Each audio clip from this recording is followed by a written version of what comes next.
Every detail in this story comes from real scientific research and observation. There is a world beneath the ice. Not a metaphor, not a theory waiting to be disproven. A world, liquid, pressurized, ancient, sealed beneath a shell of frozen water that stretches down for miles on a moon orbiting the largest planet in our solar system. The surface looks smooth from a distance, almost peaceful, but when you get closer, the cracks appear, thousands of them, dark, rust-colored lines cutting across the ice in every direction, as if something beneath has been pushing outward for billions of years. Those lines are called lineae. Scientists have mapped them from Earth. They span hundreds of kilometers. Some are as wide as a city block. The temperature on the surface is negative 160 degrees Celsius. The radiation environment is intense enough to kill an unprotected human within a day, and yet, beneath that frozen shell, the water has never stopped moving. The ocean down there is estimated to be between 60 and 150 kilometers deep. For comparison, the deepest point in Earth's oceans is just under 11 kilometers. Europa's ocean may contain twice as much liquid water as all of Earth's oceans combined. Something generates the heat that keeps it liquid. That something is gravity, specifically the gravitational tug of Jupiter, pulling and squeezing Europa's interior as it orbits, producing friction, producing warmth, producing the conditions that have sustained that hidden sea for perhaps 4 billion years. No spacecraft has ever landed on Europa. No instrument has ever touched that ice, but one is on its way right now. There are places in that ocean where the seafloor may be venting heat and minerals through hydrothermal systems, environments almost identical to the ones on Earth, where life first emerged without sunlight, without warmth from above, sustained entirely by chemistry and pressure. Scientists have detected water vapor above Europa's surface. Something is escaping through the cracks. Something from the ocean below is reaching up briefly into the vacuum of space. The moon is smaller than Earth's own moon. It has no atmosphere worth speaking of. It sits inside one of the most lethal radiation environments in the solar system, and yet it has been carrying that ocean, undisturbed, pressurized, mineral-rich, for longer than complex life has existed on Earth. When the Galileo spacecraft measured Europa's magnetic field in the late 1990s, the data pointed to one conclusion: salty, conductive, liquid water below the ice. The measurement was not ambiguous. The ocean was confirmed not by landing on the surface, not by drilling through the ice, but by the invisible signature of a moon responding to Jupiter's own rotating magnetic field. The seafloor of that ocean has never been seen. The water has never been sampled. The chemistry of that hidden sea is still unknown. And the question that has followed every scientist who has studied this moon for the last 30 years, whether anything is living down there, has never been answered. But the ocean is real. It is there right now, while you are here, while the world above you continues its routines. 4 billion years of liquid water held in place by the mathematics of orbital mechanics, sealed beneath ice, in the dark, 670,000 kilometers from Jupiter's cloud tops and nearly 800 million kilometers from the sun. You are going there tonight. This is Quiet Science at Bedtime. If this is your kind of story, a subscribe means everything right now. Every detail you are about to hear is drawn from real scientific research, confirmed measurements, and peer-reviewed discoveries about one of the most scientifically significant objects in our solar system. Just relax and feel free to let this play as you drift off to sleep.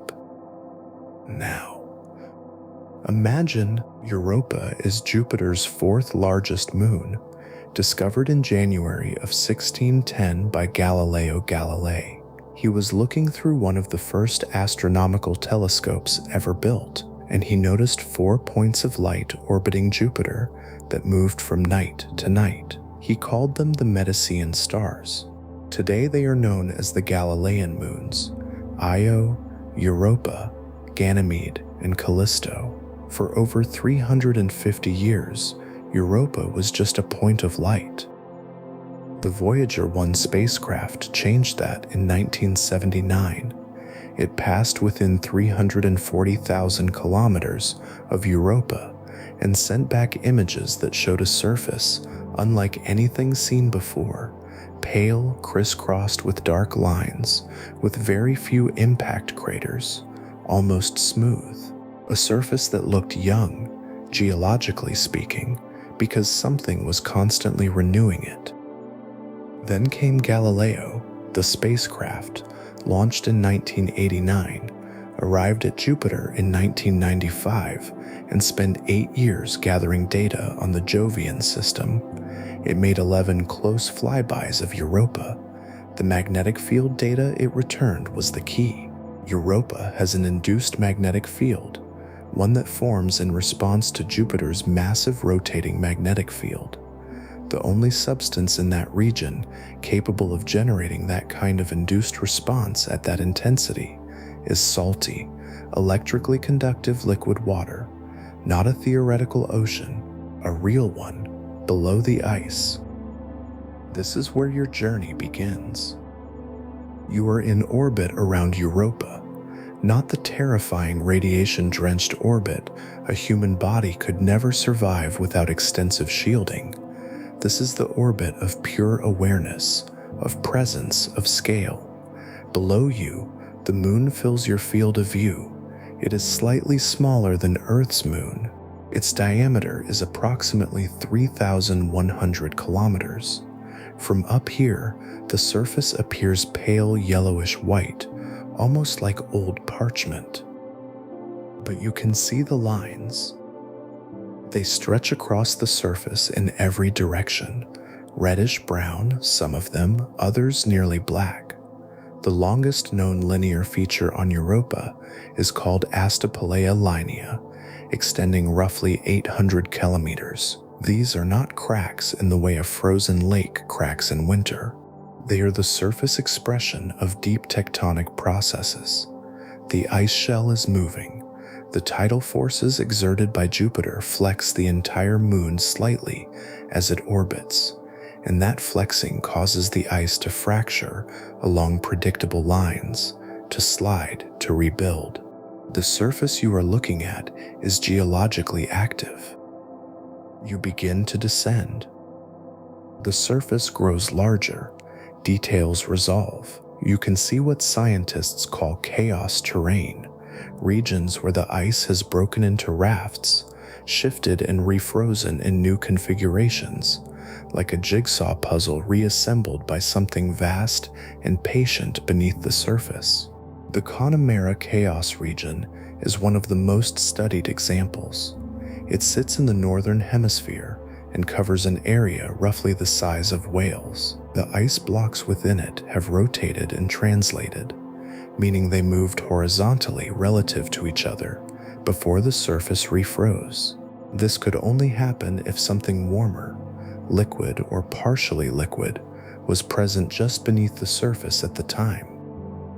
The air, such as it is almost nothing. Europa's atmosphere is tenuous, so thin it barely qualifies for the word. It is composed primarily of molecular oxygen, O2, not produced by biological processes, but by the constant bombardment of the surface by high-energy particles trapped in Jupiter's enormous magnetic field. That radiation splits water molecules in the ice. The hydrogen escapes into space, too light to be held by Europa's weak gravity. The oxygen stays behind. Europa's surface pressure is roughly 10 billionths of Earth's atmospheric pressure at sea level. You can see Jupiter from here. It is enormous. Jupiter's diameter is roughly 11 times that of Earth. From Europa's surface, it subtends an angle of about 24 degrees across the sky, 48 times larger in apparent size than our full moon appears from Earth. The banding of Jupiter's cloud systems is visible with naked eye clarity. The Great Red Spot, a storm system wider than Earth itself, is a fixed point of deep amber. Jupiter fills the sky the way a wall fills a room. And it is pulling you. Not dramatically, you feel no lurch, no sudden force, but the tidal distortion Europa experiences due to Jupiter's proximity is measurable. Europa orbits Jupiter at a distance of approximately 670,000 kilometers, completing one full orbit in just over 3.5 Earth days. Because of orbital resonance with two of its neighboring moons, Io and Ganymede, Europa's orbit is kept slightly elliptical rather than perfectly circular. That slight eccentricity means the gravitational force from Jupiter on Europa is never quite constant. It fluctuates as Europa moves closer and then farther during each orbit. That fluctuation is everything. As Europa draws nearer to Jupiter in its orbit, the tidal force intensifies. The moon stretches slightly. Scientists estimate the tidal bulge on Europa's surface may deform by up to 30 meters during each orbit. 30 meters. The ice rises and falls by 30 meters, over and over, across geological time. The interior of the moon is heated by the friction generated by this constant mechanical working of rock and ice. The same principle by which you can warm your hands by rubbing them together, applied to an entire moon, sustained for billions of years. You are standing on the surface now, or something like standing. Your presence here is observational, weightless, drawn close by the scale of what lies beneath. The ice beneath your feet is not clear. It is opaque, disrupted by radiation damage and the churning processes below. In some places it is white. In others it has taken on a pale rusty hue, stained by compounds that may include sulfur derivatives from Io, the innermost of the Galilean moons, and the most volcanically active body in the solar system. Io constantly erupts sulfur dioxide and sulfur into the Jovian system. Some of it ends up on Europa's surface. The ground is not flat. There are ridges here, double ridges, the most common surface feature on Europa. They form as long parallel walls of ice, with a trough between them, sometimes rising 200 to 300 meters above the surrounding plain. The leading theory for how they form involves pressurized liquid water or brine pushing up through a crack in the surface, freezing as it reaches the vacuum and cold, and building up on either side of the fissure over time. You are standing near one now. The ridge walls slope away from you at a gentle angle, and the material that composes them catches the distant, dim light of the sun. The sun looks different here. At Europa's average distance from the sun, approximately 7.8 astronomical units, or about 780 million kilometers, the sun appears only about 1/25th as bright as it does from Earth. It is still visible as a disk, still unmistakably the sun, but its light arrives diluted, softened. Shadows are long.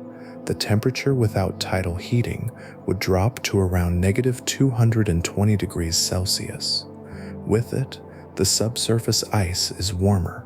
The ocean below is liquid because Jupiter does what the sun cannot do from this distance. You close your eyes, or whatever the equivalent is here in this state of observation.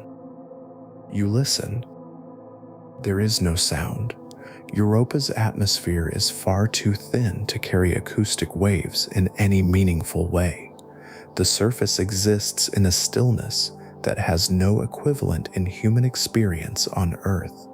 Even the most remote desert, the deepest cave, the quietest night has more acoustic presence than this.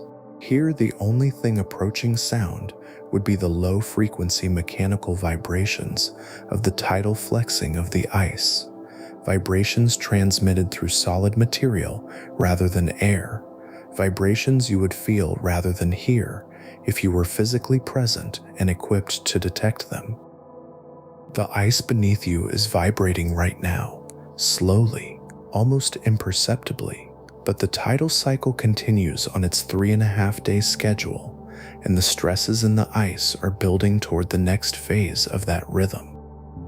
Somewhere below you, and this is the part that has occupied the minds of scientists for decades, the ocean begins.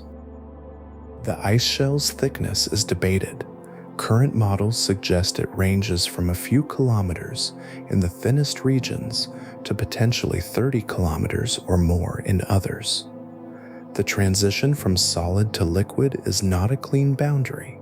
There is likely a zone of partial melting, of slush and brine pockets and pressurized pathways, where the ice gives way gradually to the full ocean below. Some scientists believe liquid water can communicate with the surface through these pathways. The plumes observed in Hubble Space Telescope data, the vapor rising from Europa's surface, detected in 2012, and again in subsequent observations, may be water from the ocean itself, forced upward through fractures by pressure from below. If that is true, then the ocean has already touched the surface. The ocean has already briefly left Europa. The ocean has already entered space. You lower your gaze to the ridge beside you and try to imagine what is passing upward through the ice at this moment, not in dramatic geysers necessarily.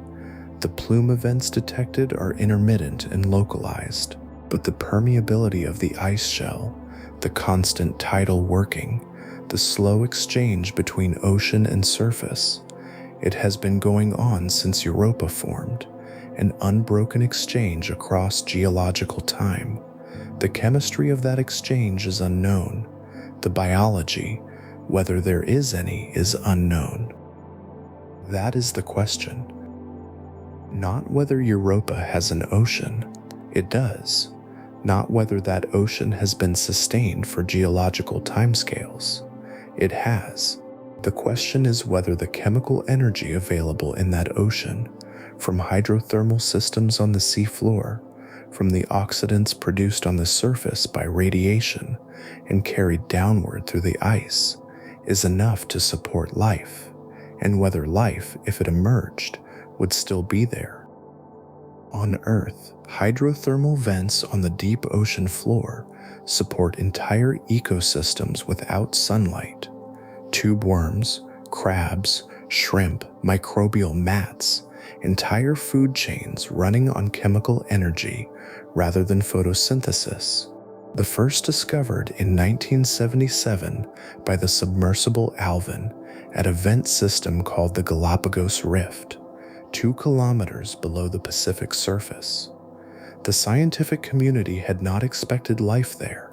The depth, the cold, the darkness were thought to preclude it. They were wrong. The lesson is still being absorbed. Europa's seafloor has never been observed. No instrument has ever reached the ocean. No measurement has ever directly sampled the water below the ice.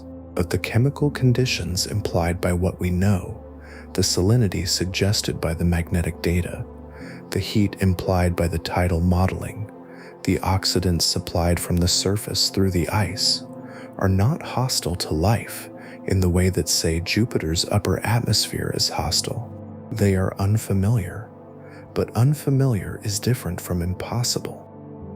The ridge beside you catches the pale light. Its surface is old. The average age of Europa's surface is estimated at only about 40 to 90 million years, geologically very young for a 4 billion-year-old moon, because the constant renewal processes erase craters and reshape terrain. But the material in that ridge may have come up from below. It may carry within it molecular information about the ocean.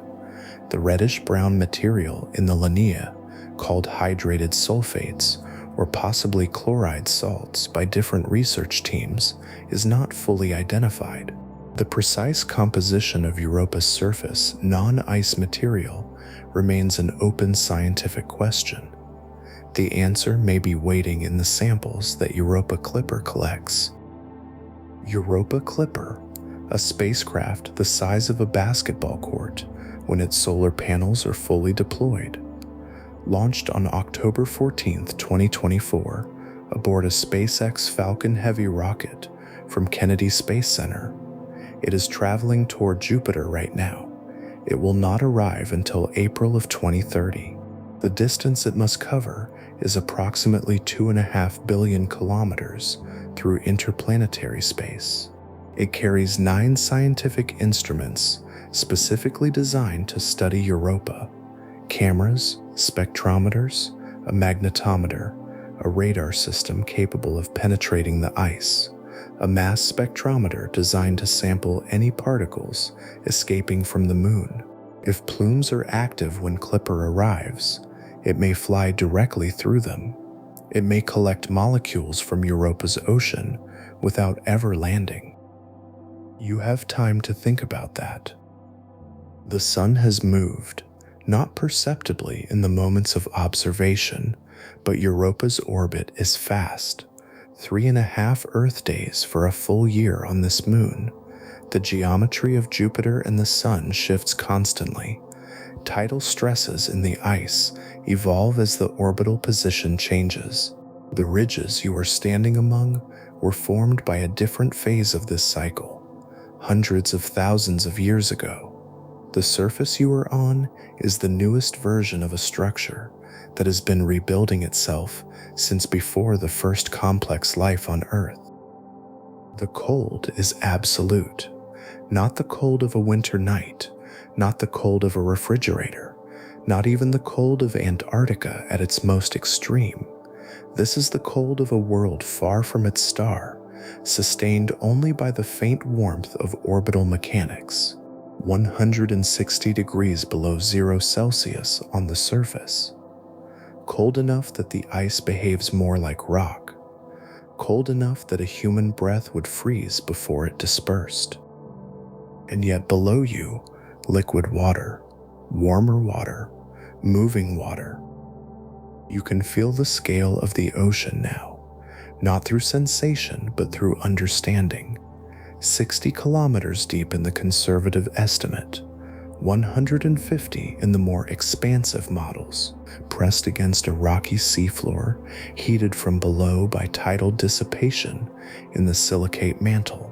The pressure at the bottom of that ocean, given Europa's surface gravity of 1.3 meters per second squared, and the estimated depth, would be in the range of tens to hundreds of megapascals, comparable to the deepest trenches on Earth. Life on Earth exists at those pressures. The tidal cycle is progressing, and the stresses are real, and somewhere not far from where you stand, a fracture is propagating slowly through the ice shell. It will take months or years.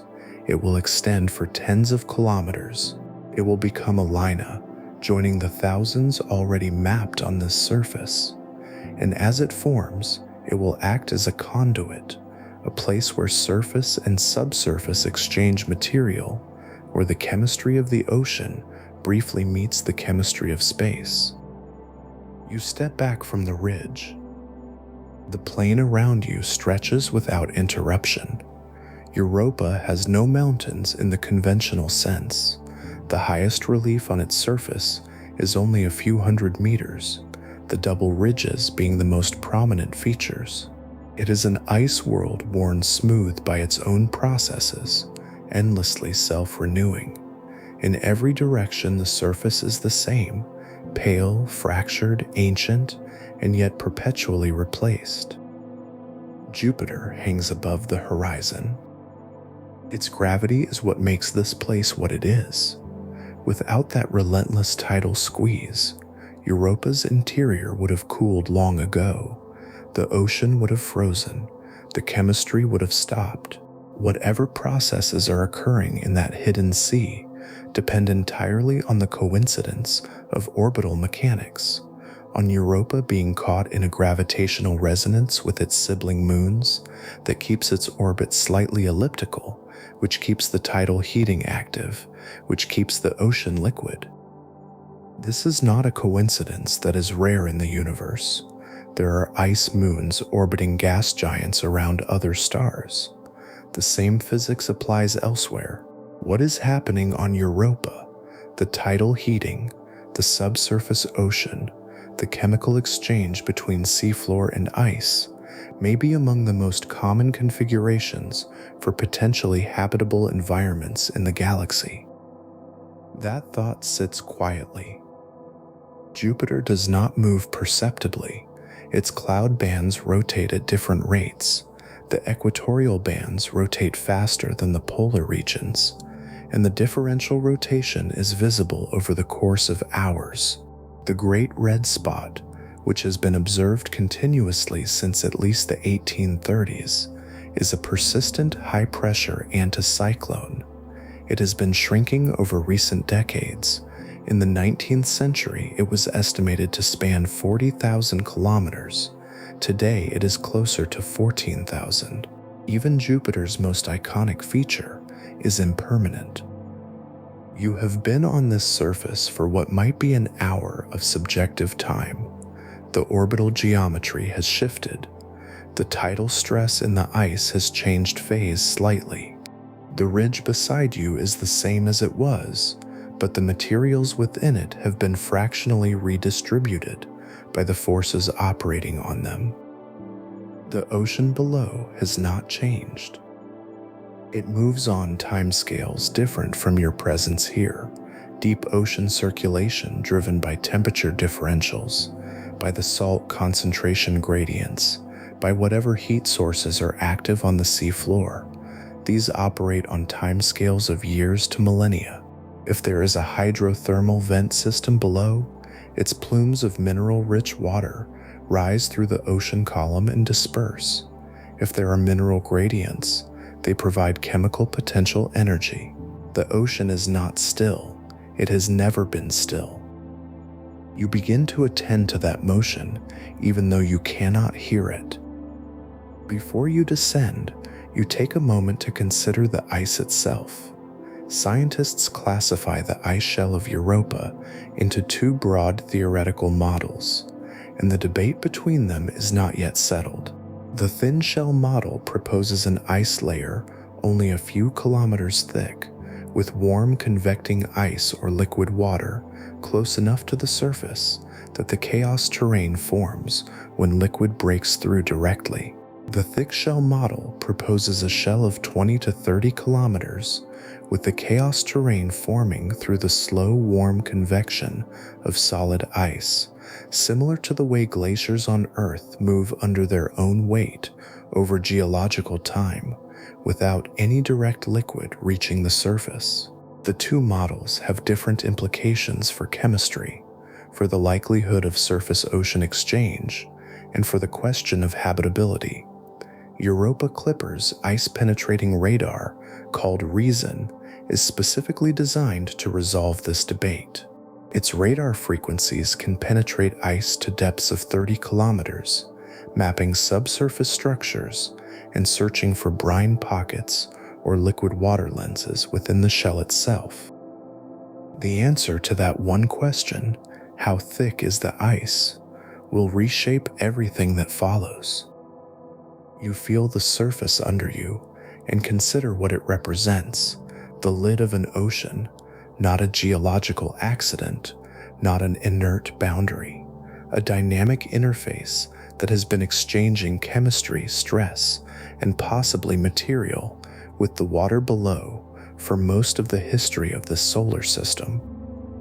You let that surface carry you downward in imagination through the frozen upper crust where radiation has altered the chemistry of the ice, through the transition zone where the ice is warmer and begins to show the first hints of plasticity under pressure, through the region where it grades from solid into something not quite solid, through the brine pockets that may exist within the lower ice, and then, at last, into the first contact with liquid water.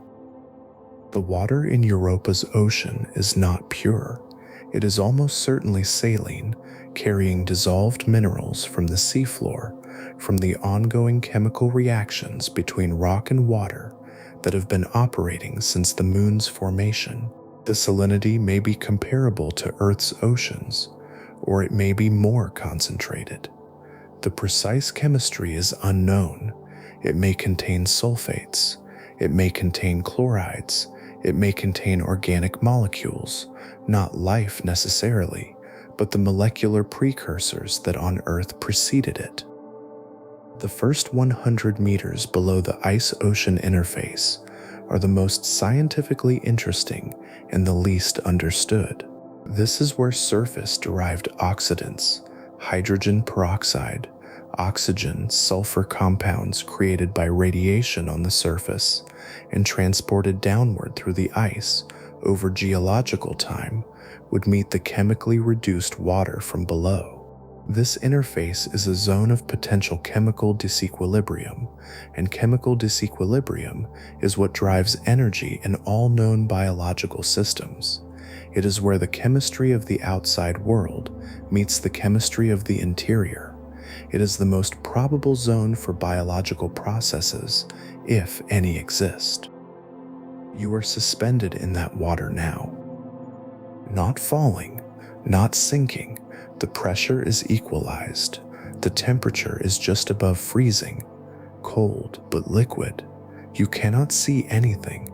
The ice above you blocks all solar light, and there are no bioluminescent organisms here that you know of. Or if there are, they are not nearby.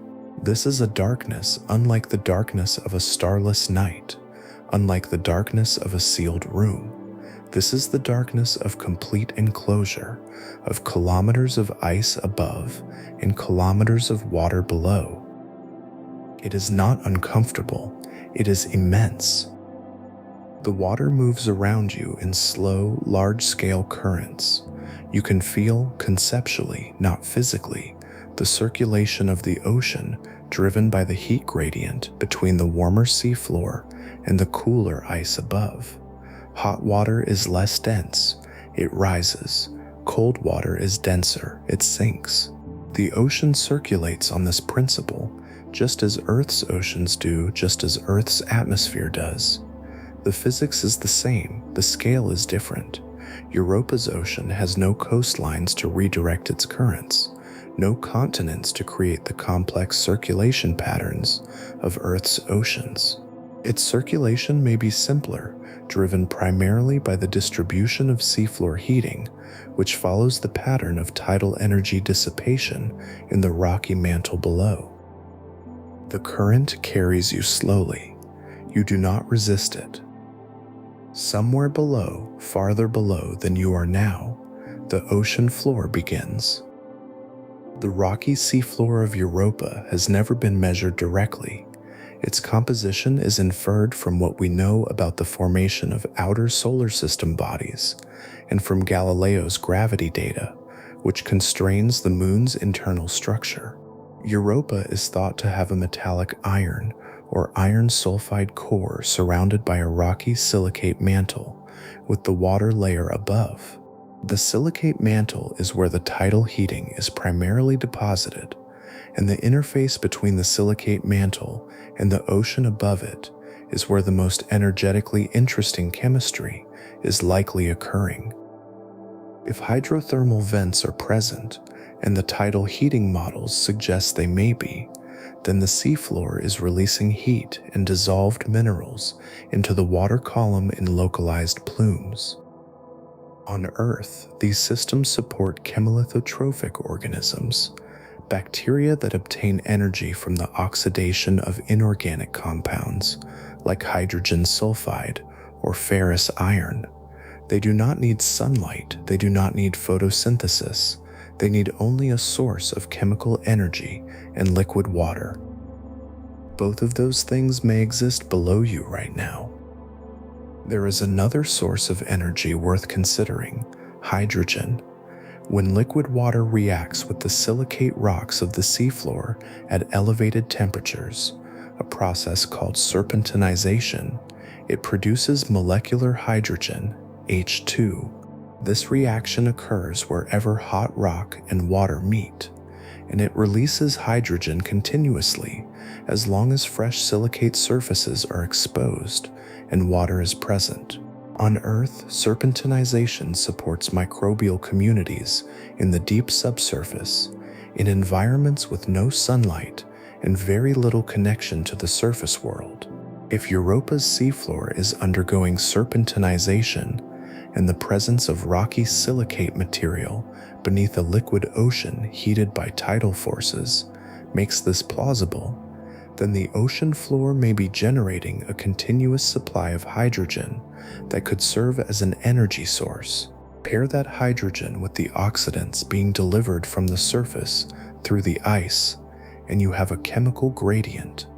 You have the electrochemical equivalent of a battery, the kind of battery that on Earth has been powering living systems for perhaps 3.5 billion years. You let yourself sink a little further into this understanding, not into panic or urgency. The ocean has been here for 4 billion years. Whatever is or is not in this water has been here for a very long time. The question of whether it is occupied is one that humans will begin to answer within your lifetime, or close to it, as the instruments of Europa Clipper begin their work. The cold water surrounds you. The silence is total. The pressure at this depth is enormous in absolute terms, but you are not subject to it here. Above you, the ice shell stretches upward into the cold and the radiation.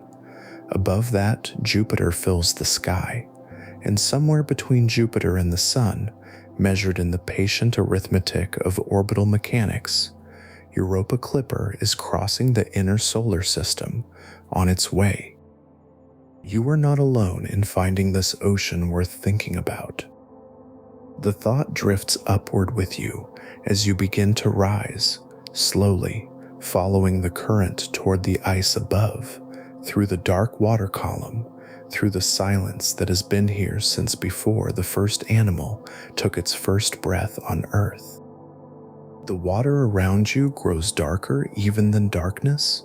Closer to the ice, the temperature drops by fractions, the chemistry shifts, the ocean is stratified. Different layers carry different temperatures, different chemical signatures. The topmost layer, just beneath the ice-ocean interface, is the coldest and the most influenced by whatever is coming down through the ice from above.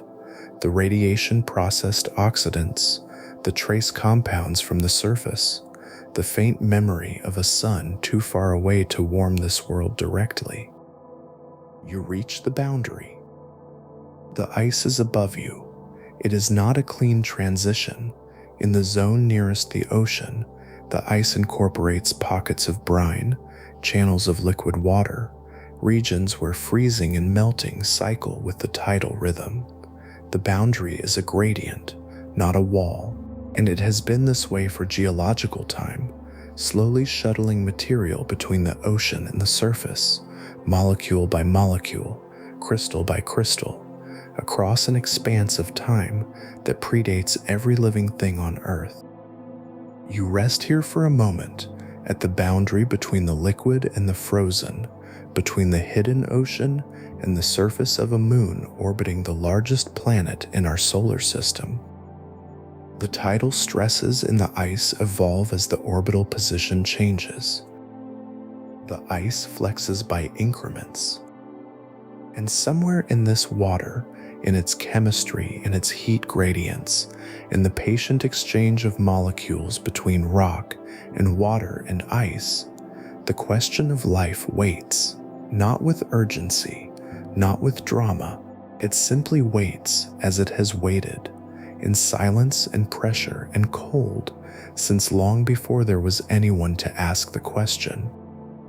The ocean does not know it is being approached.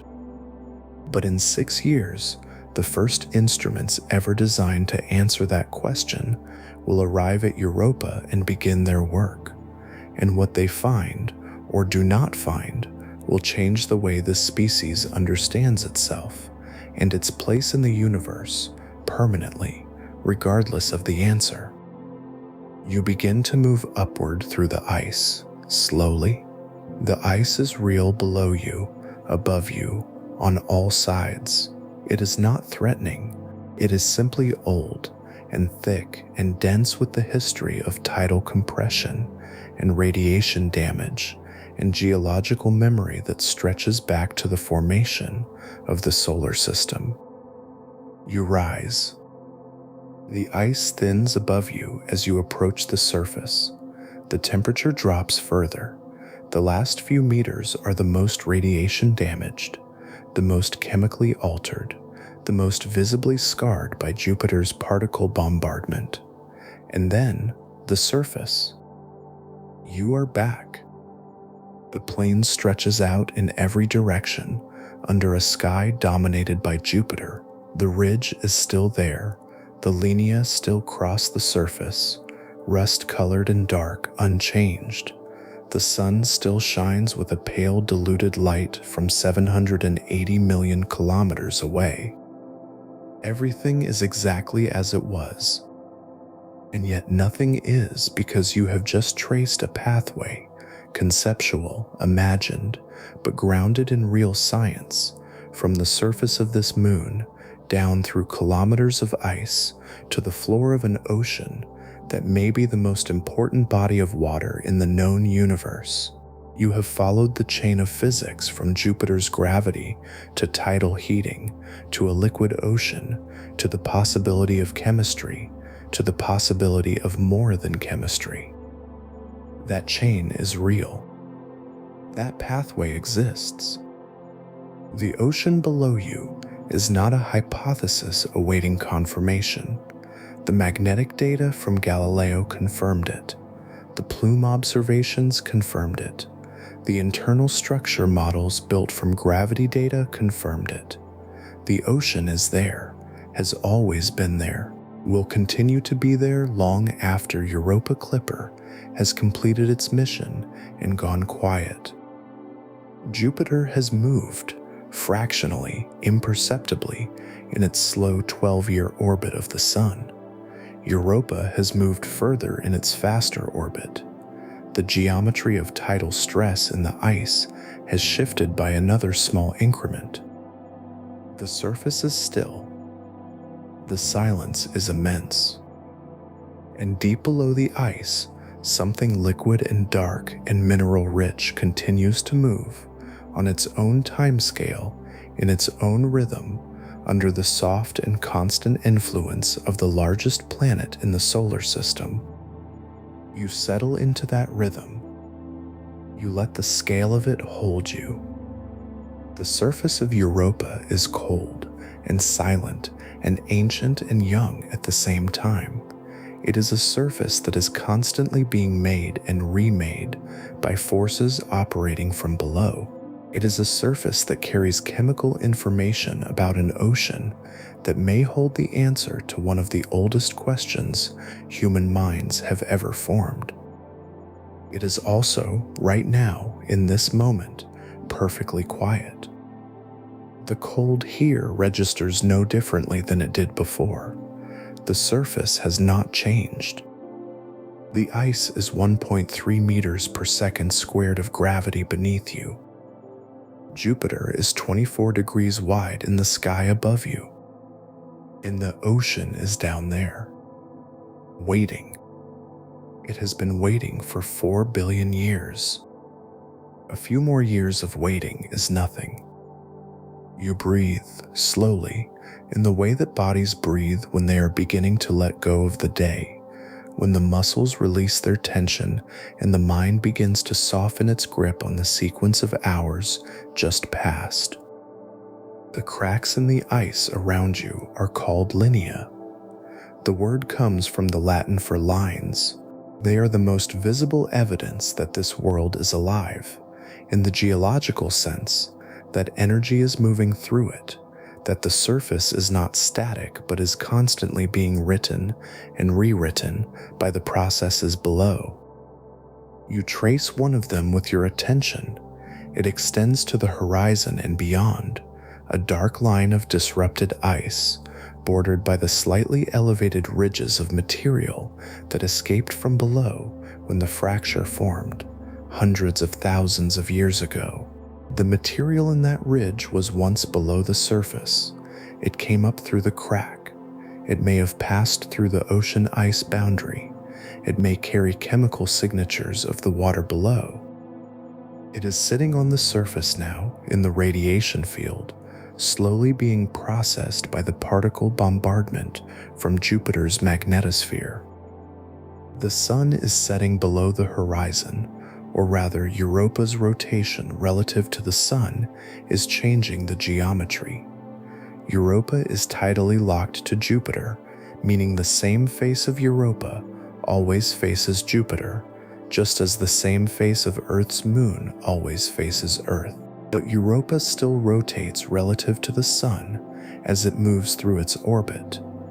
The solar illumination cycle for any given point on Europa's surface follows the 3.5-day orbital period.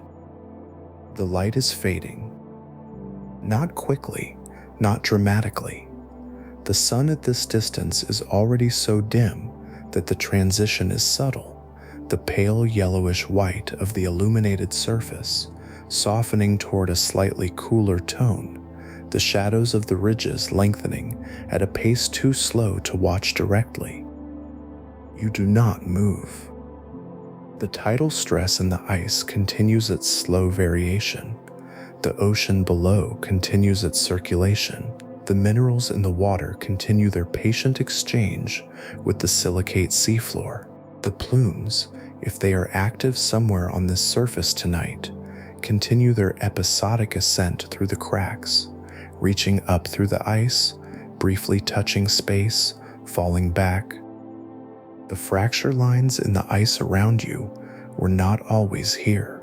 They formed. They will be disrupted, buried under new surface material, or modified by future tidal activity. The surface is not permanent, but the ocean below is far more stable, held in its liquid state by the reliable mechanics of the orbital resonance, which will continue for hundreds of millions of years, unless the configuration of the Jovian system changes. The ocean will outlast these ridges. It will outlast many of the features you can see from where you are standing. It has outlasted every living thing that has ever existed on Earth, up to this moment. The thought does not frighten you. The timescale is simply too large for fear. It produces instead a kind of stillness, a recognition of scale that bypasses urgency.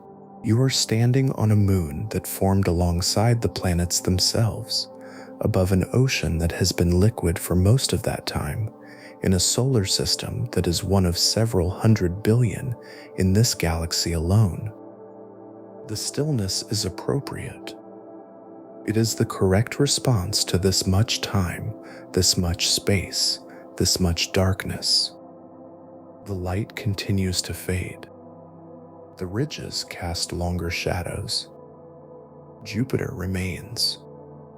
And below you, always below you, the ocean moves in its slow, pressurized, mineral-rich silence through the dark, through the cold, through geological time. You are still here. You are listening.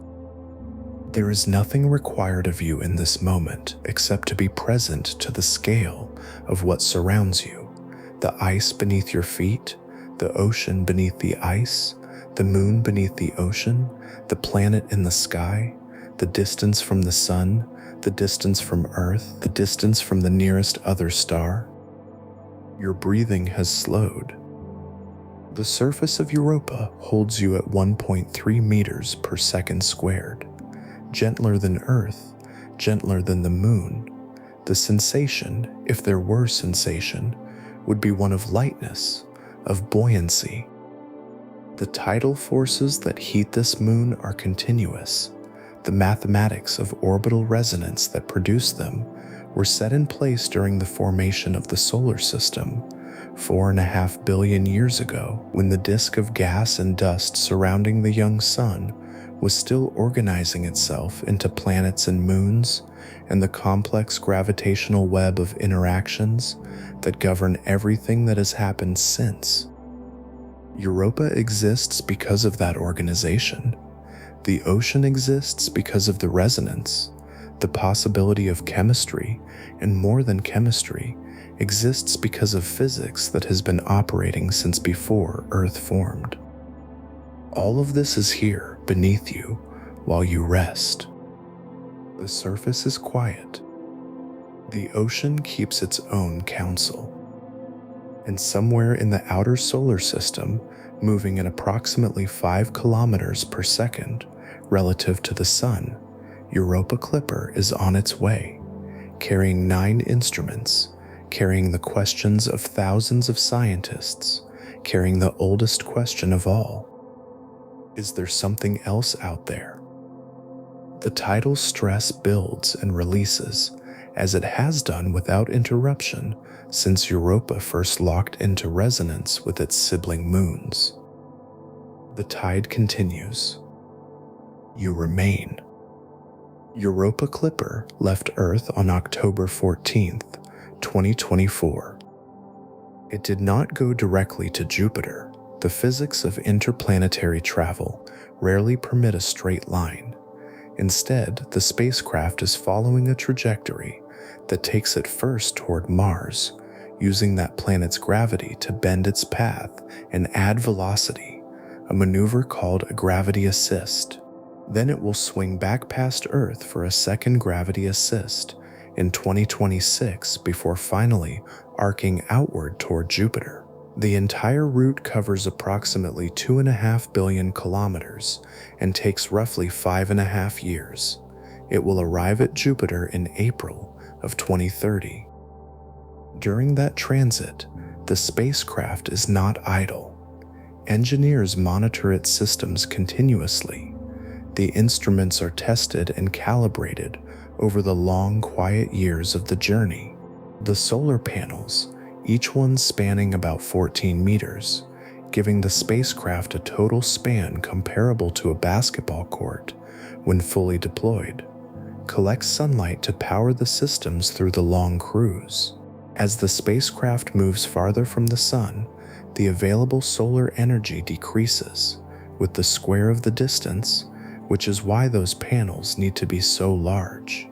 At Jupiter's distance, sunlight is only about 4% as intense as it is at Earth. The spacecraft is out there right now, moving, quiet, patient, in the dark between planets, following a path calculated years in advance, carrying 9 instruments that have never yet encountered the world they were designed to study.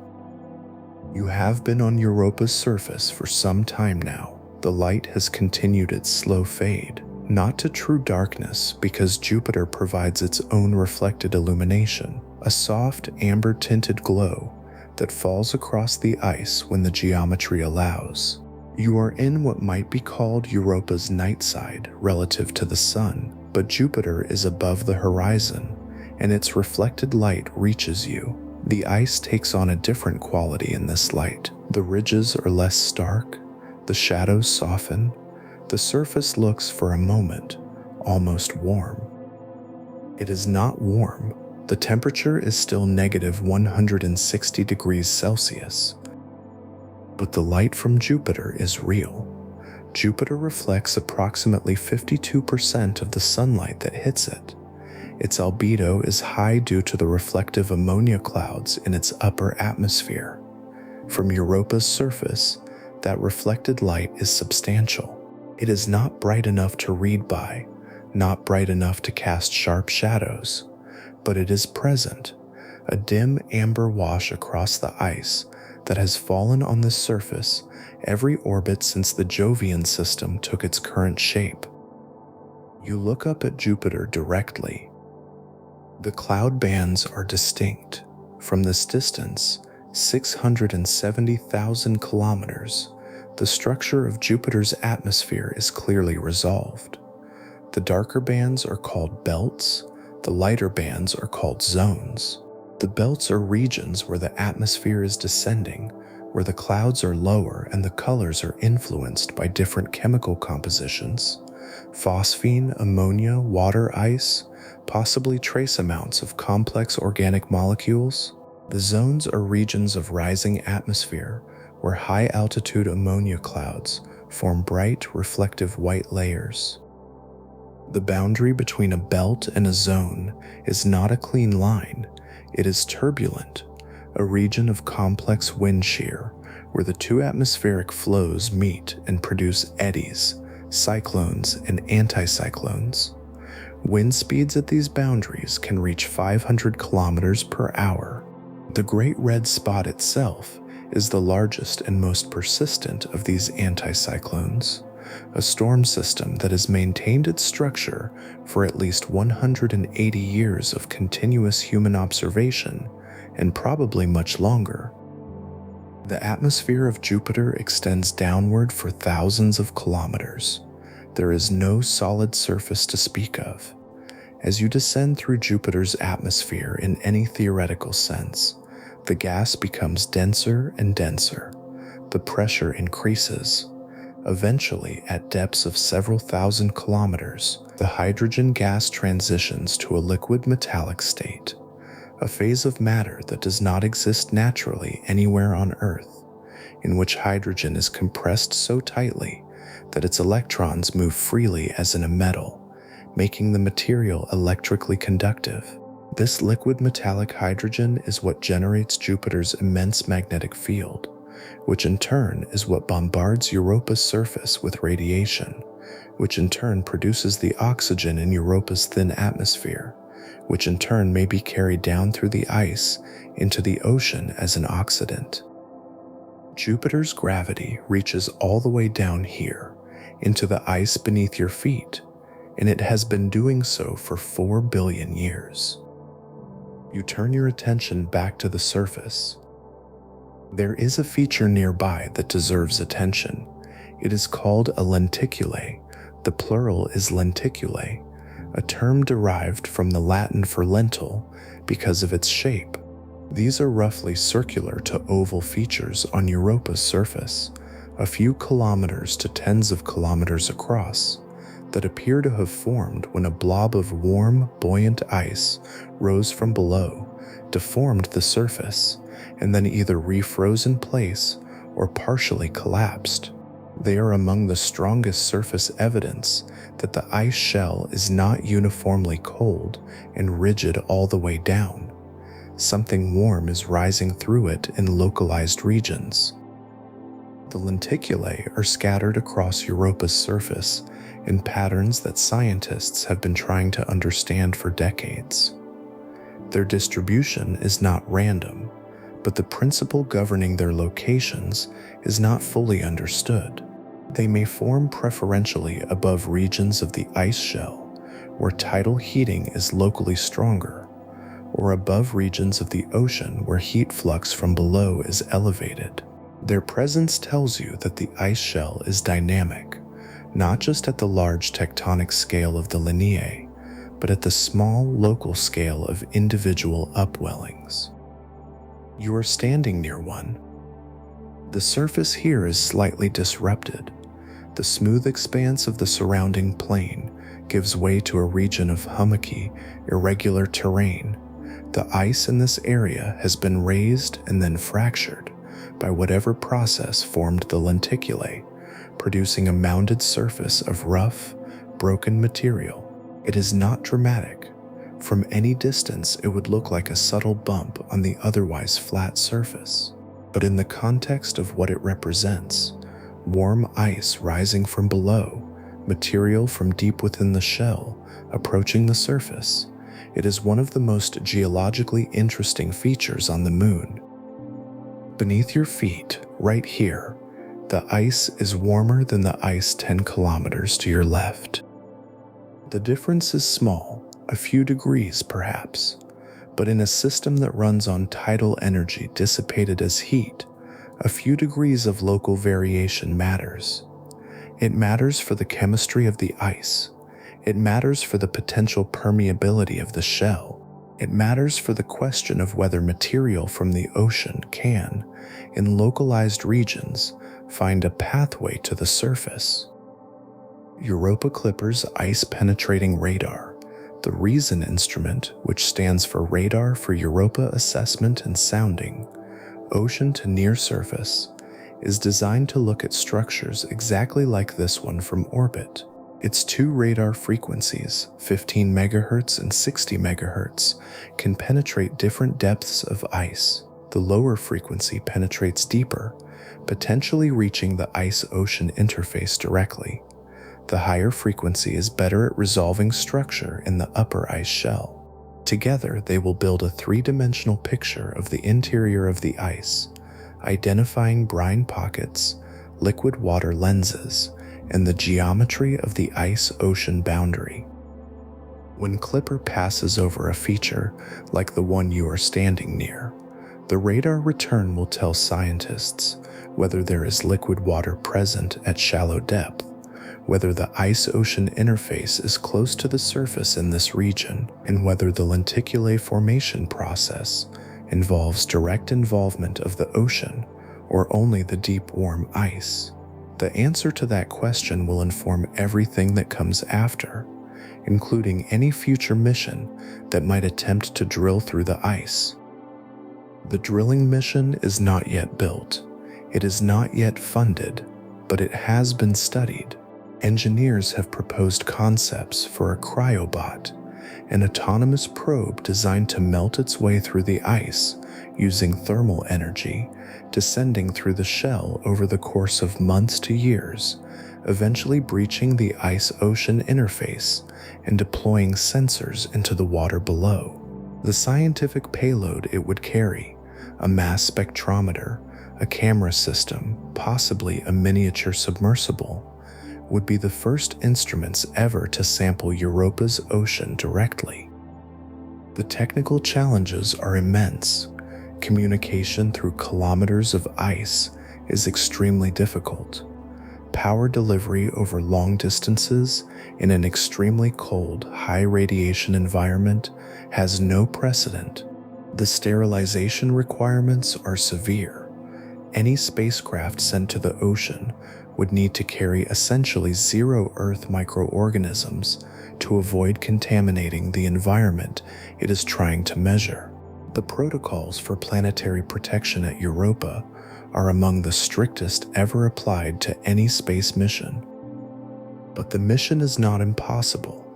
It is a matter of time and resources and the accumulation of knowledge that missions like Europa Clipper are gathering right now. You look down at the hummocky terrain of the lenticulae and try to conceive of what it would mean for a probe to descend through the ice below you. The first kilometers would be the most radiation damaged, the hardest, coldest, most chemically altered layers.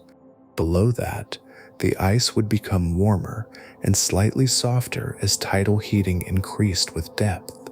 The brine pockets and channels would become more common. The structure would become more complex. And then, after weeks or months of slow descent through the dark, the ice would give way to water. The first light from the probe's cameras would illuminate a completely unknown environment. Whatever was there, or was not there, would be seen for the first time in human history. The lenticulae sits quietly under Jupiter's amber glow. It has been here for perhaps 100,000 years. It will be here for hundreds of thousands more. the timescale on which it formed, the slow rise of warm ice, the deformation of the surface, the gradual cooling and refreezing, operated over centuries or millennia. It is not dramatic on any human timescale. It is simply the ongoing expression of a moon that is still geologically alive. You move away from the lenticulae and begin to walk in the way that walking works here, where each step takes you slightly farther than it would on Earth due to the lower gravity, where the surface is irregular and requires attention, where the silence is absolute and the light is amber and distant. The plain opens out around you. Europa's surface is approximately 31 million square kilometers, roughly comparable to the combined land area of Africa and Australia. Of that surface, a large fraction is covered by the ridged plains, the matrix terrain of intersecting double ridges and smaller fractures that makes up the background of Europa's geology. You are in that terrain now. The ridges extend in several directions. The lineae cross the plane in patterns that reflect the tidal stress history of the moon, the direction and magnitude of tidal forces at the time each fracture formed, which depends on the orbital geometry at that moment, which itself reflects the long-term evolution of Europa's orbit over geological time. Reading the linea is reading history. Scientists have done exactly this, a technique called lineament mapping, in which the orientations and relative ages of different fractures are analyzed to reconstruct the stress history of the ice shell. The analysis has revealed something unusual. The pattern of lineae on Europa's surface is consistent with the ice shell having rotated relative to the interior, a phenomenon called non-synchronous rotation, in which the outer ice shell decouples slightly from the rocky interior beneath the ocean and rotates at a marginally different rate. The evidence for this is subtle, but it is present in the data. If the ice shell can rotate relative to the interior, it is not rigidly coupled to the rock below. Something, the liquid ocean between them, allows that decoupling. This is another confirmation from a completely different line of evidence that the ocean exists and that it is not frozen. The ocean is not frozen. You let that settle. After all this time on the surface, the ridges, the chaos terrain, the lenticulae, the amber light of Jupiter, the absolute cold and silence, the fact of the liquid ocean below is still the central truth of this place. Everything on the surface is a consequence of it. Everything interesting about Europa flows, ultimately, from the presence of liquid water beneath the ice. The ridges are caused by the pressurized brine in the ocean being forced upward through fractures. The chaos terrain formed when the ocean's warmth reached close enough to the surface to allow the ice to break and refreeze. The lenticulae formed when warm, buoyant material rose from the deep ice, driven by the heat from below. The linea record the tidal stresses that the ocean's presence enables, because a liquid layer between the ice shell and the rocky interior allows the shell to flex more freely than it could if the moon were solid throughout. Even the induced magnetic field, the measurement that confirmed the ocean's existence, is generated by the ocean itself, its salty water responding to the changing orientation of Jupiter's magnetic field as Europa orbits. The ocean is not a hidden detail. It is the organizing principle of this entire world. You stop walking. The plain is flat here, as flat as Europa gets, which is still marked by the subtle texture of old ridges, their crests worn down over time, their troughs filled with the slow accumulation of material. The horizon is close. Europa's small size means the horizon is only about 3 kilometers away, at the height of a standing person. Beyond it, more plains, more ridges, more linea stretching to the other horizon. Jupiter has rotated slightly since you last looked up. Its cloud features have moved, the equatorial belts rotating faster than the polar regions, producing the differential rotation that drives the shear at the belt zone boundaries. The Great Red Spot is still visible. It will always be visible on Jupiter's timescale, though it has been shrinking from an estimated 40,000 kilometers across in the 19th century to roughly 14,000 kilometers today. Even that reduction, dramatic by human standards, is a slow process. The storm has existed continuously for longer than any living human or human institution. You look at it for a moment. A storm older than any government, any religion, any language currently spoken on Earth, maintained by the physics of a gas giant atmosphere, sustained by the energy of a rotating planet, visible from the surface of its moon without any optical aid, just there, red-orange, slightly flattened, surrounded by the complex turbulence of the surrounding atmosphere. And then your attention returns to the ice beneath you.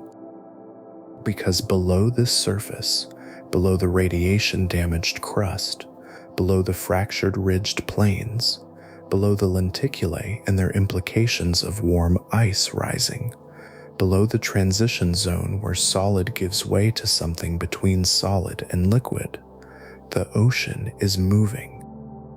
It has been moving the entire time.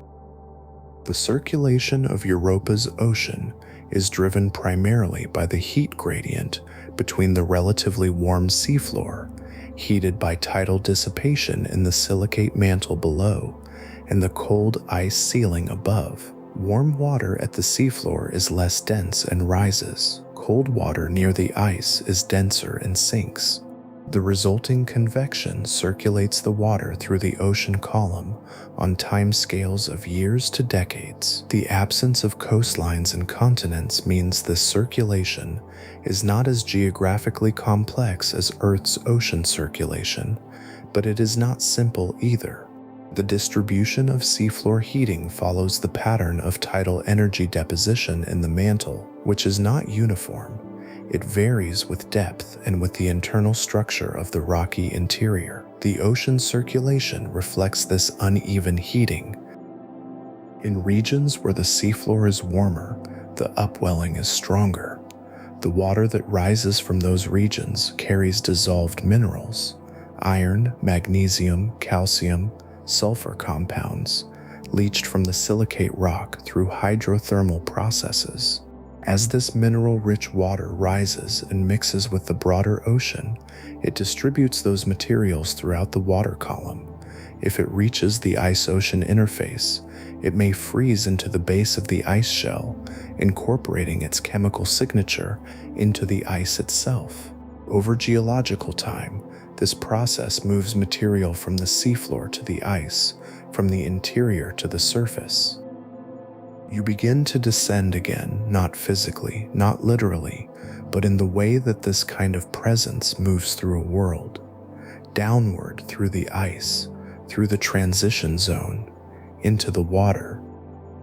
The water is cold at the top, a few degrees above freezing at most. It will warm as you go deeper, as the heat from the seafloor begins to dominate over the cooling from the ice above. The pressure increases steadily with depth. You are moving in complete darkness. No sunlight reaches this far through the ice, and the water itself carries no light of its own unless something in it produces light. The possibility of bioluminescence in Europa's ocean is, like almost everything about the ocean's biology, completely unknown. On Earth, bioluminescence evolved independently dozens of times across many different lineages of organisms: bacteria, dinoflagellates, jellyfish, fish, squid, fireflies, It is so common in Earth's oceans that the deep sea is not entirely dark. It is lit by the organisms that live in it, producing light through chemical reactions for communication, for camouflage, for attracting prey. Whether anything similar could have arisen in Europa's ocean, whether the chemistry of that water and the energy sources available there could support the kind of biological complexity required for bioluminescence, is a question so far from answerable that it lives more in the space of imagination than of science. But it is not forbidden by physics. That is the most honest thing that can be said about life in Europa's ocean right now. It is not forbidden by physics. The conditions required for it, liquid water, chemical energy, the organic molecules that are the building blocks of biochemistry, are plausibly present. The time available for it to have developed is enormous. Whether it happened is unknown. You sink deeper. The water around you is dark and cold and under enormous pressure. At a depth of 100 kilometers, somewhere in the middle of the water column if the ocean is as deep as the larger estimates suggest, the pressure would be roughly 1,000 atmospheres, 1,000 times the atmospheric pressure at Earth's sea level. On Earth, organisms have been found living at pressures exceeding 1,000 atmospheres in the deepest ocean trenches. The giant isopod, a crustacean, lives at depths of around 2 kilometers in Earth's oceans. Microorganisms have been recovered from the Mariana Trench at nearly 11 kilometers depth at pressures of about 1,090 atmospheres. High pressure by itself does not preclude life. It shapes it. It selects for organisms whose biochemistry can function under compression, but it does not eliminate the possibility. The darkness down here is total. Not the darkness of a room with the lights off, where your eyes adjust and begin to resolve shapes. Not the darkness of a moonless night in open country, where the stars provide some orientation. This is the darkness of complete optical isolation. No photons of visible wavelengths are reaching you from any direction. If you held your hand in front of your face, you would not see it. The world here is defined entirely by other senses: pressure, temperature, chemistry, vibration. If there are organisms here, they navigate in exactly this way. Chemoreception, the detection of chemical gradients in the water, would be the primary sense. Following a gradient of hydrogen sulfide toward a hydrothermal vent would work as well in complete darkness as in full light. Mechanoreception, the detection of pressure waves and vibrations in the water, would provide awareness of nearby movement, of water currents, of the low-frequency mechanical signatures of geological activity. These are senses that organisms on Earth use extensively, often more precisely than vision. The lateral line system of fish, which detects pressure changes in the surrounding water, is in some ways more sensitive than vision at close range. An organism that evolved in Europa's ocean would not experience its world as dark. It would experience it through a completely different sensory architecture, suited to the conditions of its environment. Whether that architecture is even conceivable from a human perspective is a genuine question. The biochemistry might be so different from anything on Earth, adapted to the specific chemistry of Europa's ocean, the specific temperature and pressure gradients, the specific energy sources available, that recognizing it as life at all might require redefining what that word means. Or it might be remarkably similar. This is the deep uncertainty at the center of astrobiology. Life on Earth arose once. As far as we know, all living things on Earth share the same fundamental biochemistry: DNA, RNA, proteins, the same genetic code, the same core metabolic pathways. This universality could mean that life tends to converge on these solutions because they are the optimal ones. Or it could mean that all life on Earth descended from a single common ancestor, and we simply have not sampled alternative biochemistries because there are none nearby. Europa offers the possibility of sampling a second origin of life, if life arose there independently.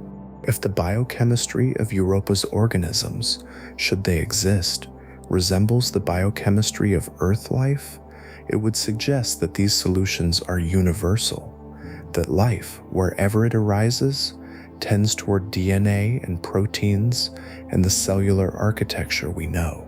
If it is radically different, it would expand the definition of life itself and open every other ocean world in the universe as a candidate for biology.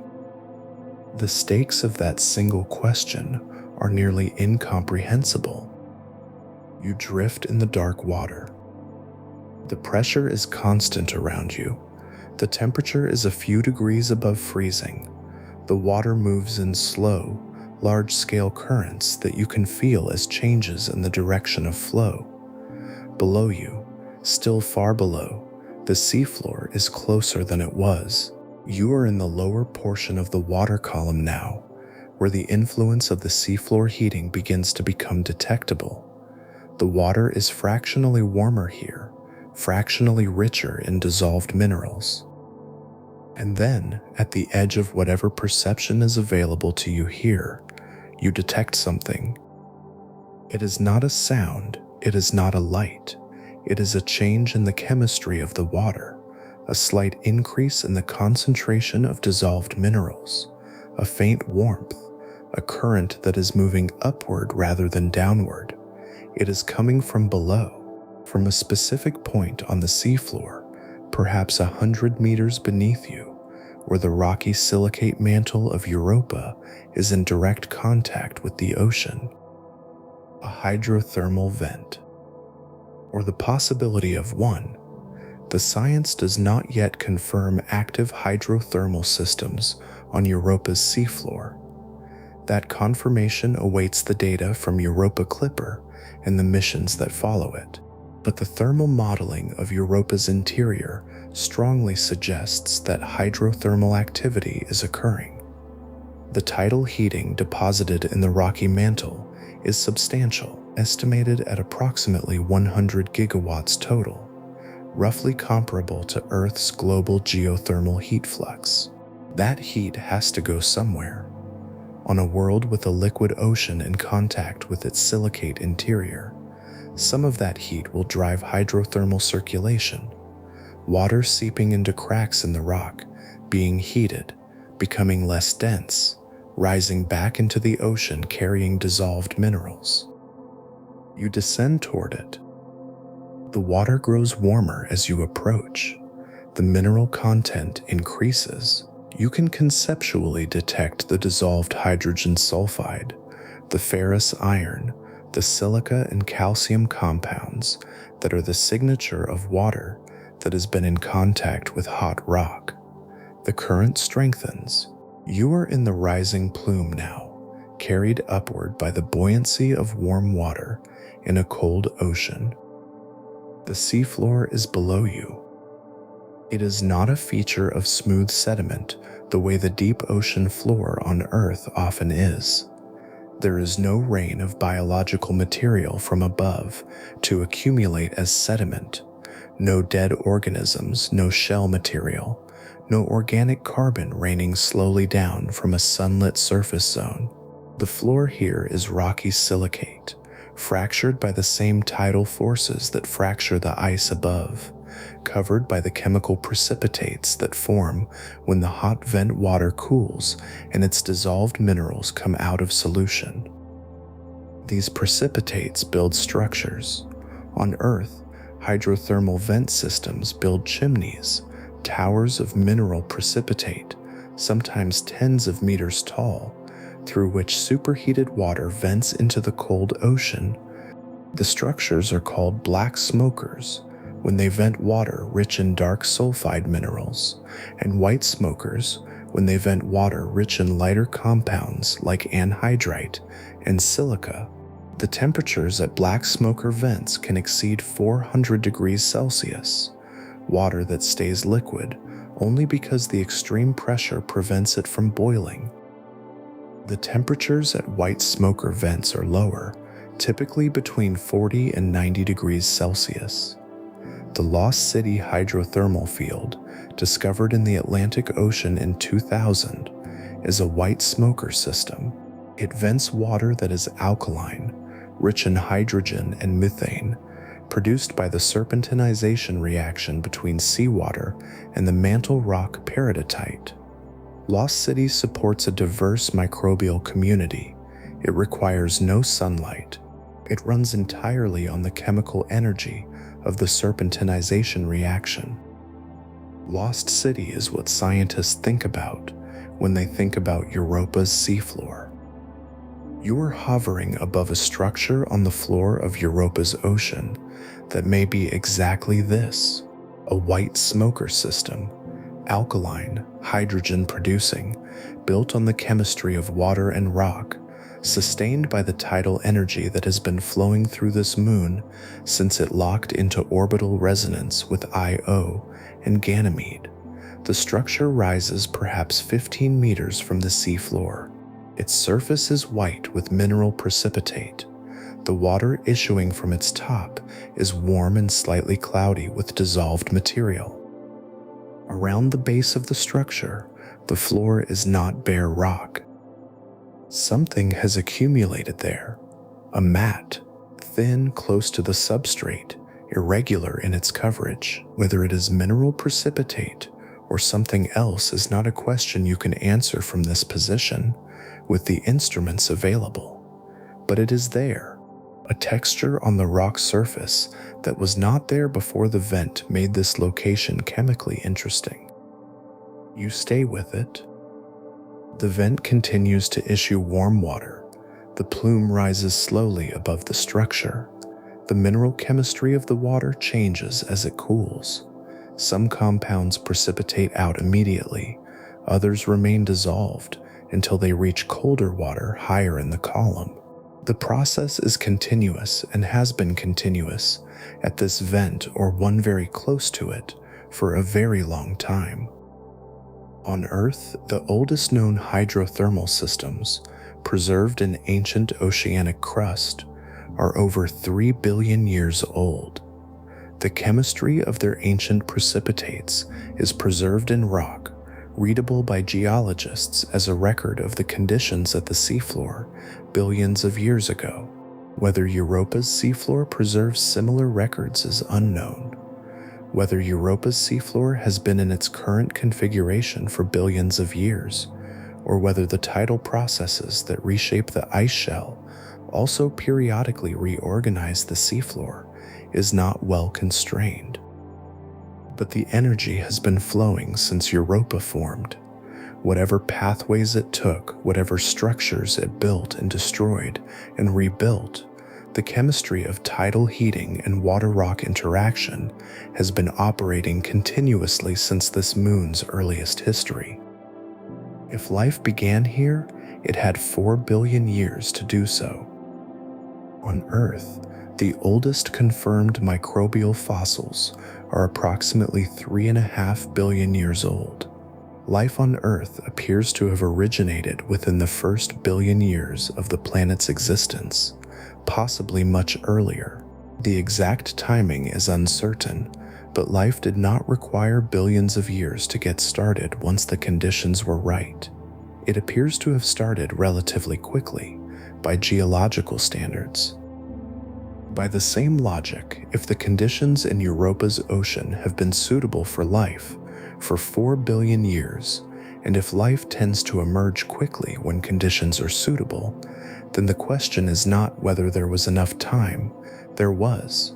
The question is whether the specific chemistry of Europa's ocean, which is not identical to the chemistry of early Earth's ocean, was compatible with the kind of molecular self-organization that preceded life. That question is genuine, it is not rhetorical, It is the question that every instrument on Europa Clipper is, in some way designed to help answer. You pull back from the vent. The plume continues to rise above the structure. The floor stretches away in every direction, rocky, fractured, lit by nothing except the faint thermal signature of the vent itself. Chemistry operating without witness, without light, in water that has never been touched by the sun. You begin to rise again.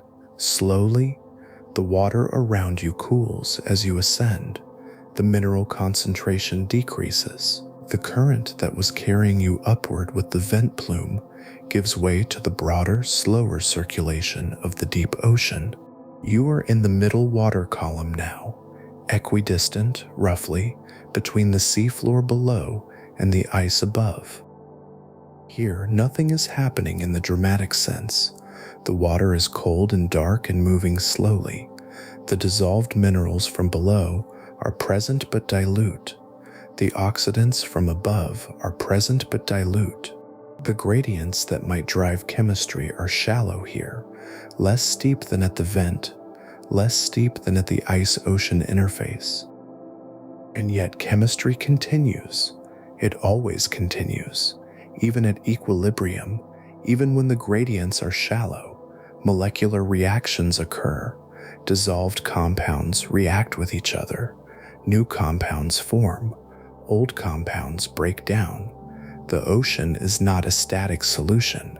It is a continuously evolving chemical system pushed toward new states by the energy inputs from below and above, pulled back toward equilibrium by the tendency of all chemical systems to minimize their free energy.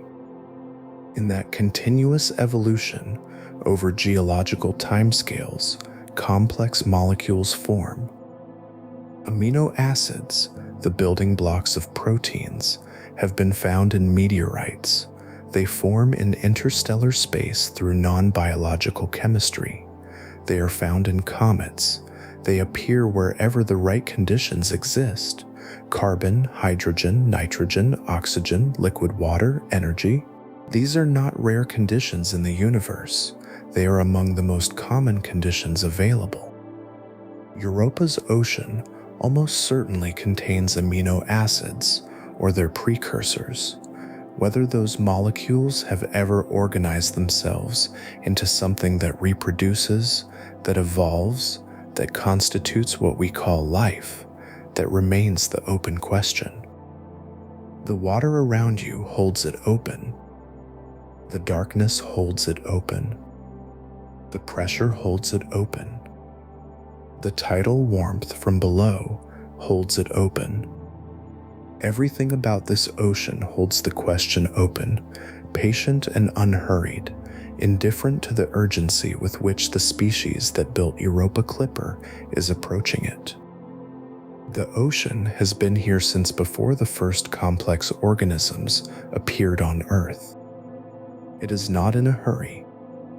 You rise further, the temperature drops slightly as you approach the ice-ocean interface, the zone where the warmth of the ocean gives way to the cold of the ice above. You have been in this water for what feels like a long time. The darkness has not changed. The pressure has been a constant presence. The slow current has been carrying you through water that is, for all you can perceive, identical in every direction. But it is not identical. The chemistry of this ocean varies with depth, with location, with proximity to the seafloor and to the ice. The Europa Clipper mission's magnetometer, the Ice Mag instrument, will map the induced magnetic field of Europa with much greater precision than the Galileo spacecraft achieved. The variations in that field across the surface of the moon will reveal information about the distribution of salt in the ocean, the depth of the ocean in different regions, and possibly the presence of localized differences in the ocean's connectivity that might indicate chemical heterogeneity. The magnetic field measurement is one of the most powerful tools available for studying an ocean that cannot yet be reached directly. The ocean responds to Jupiter's changing magnetic field by generating its own electrical currents, and those currents produce a secondary magnetic field that reaches all the way to the surface and into space. Reading that field from orbit is, in a sense, the ocean communicating with the instruments above it, not intentionally, not with any information content, but through the physics of electromagnetic induction. The ocean has been generating this induced magnetic signal since the day its water first became conductive enough to respond. It was only in the 1990s that there were instruments in the right place to listen. You reach the ice-ocean interface.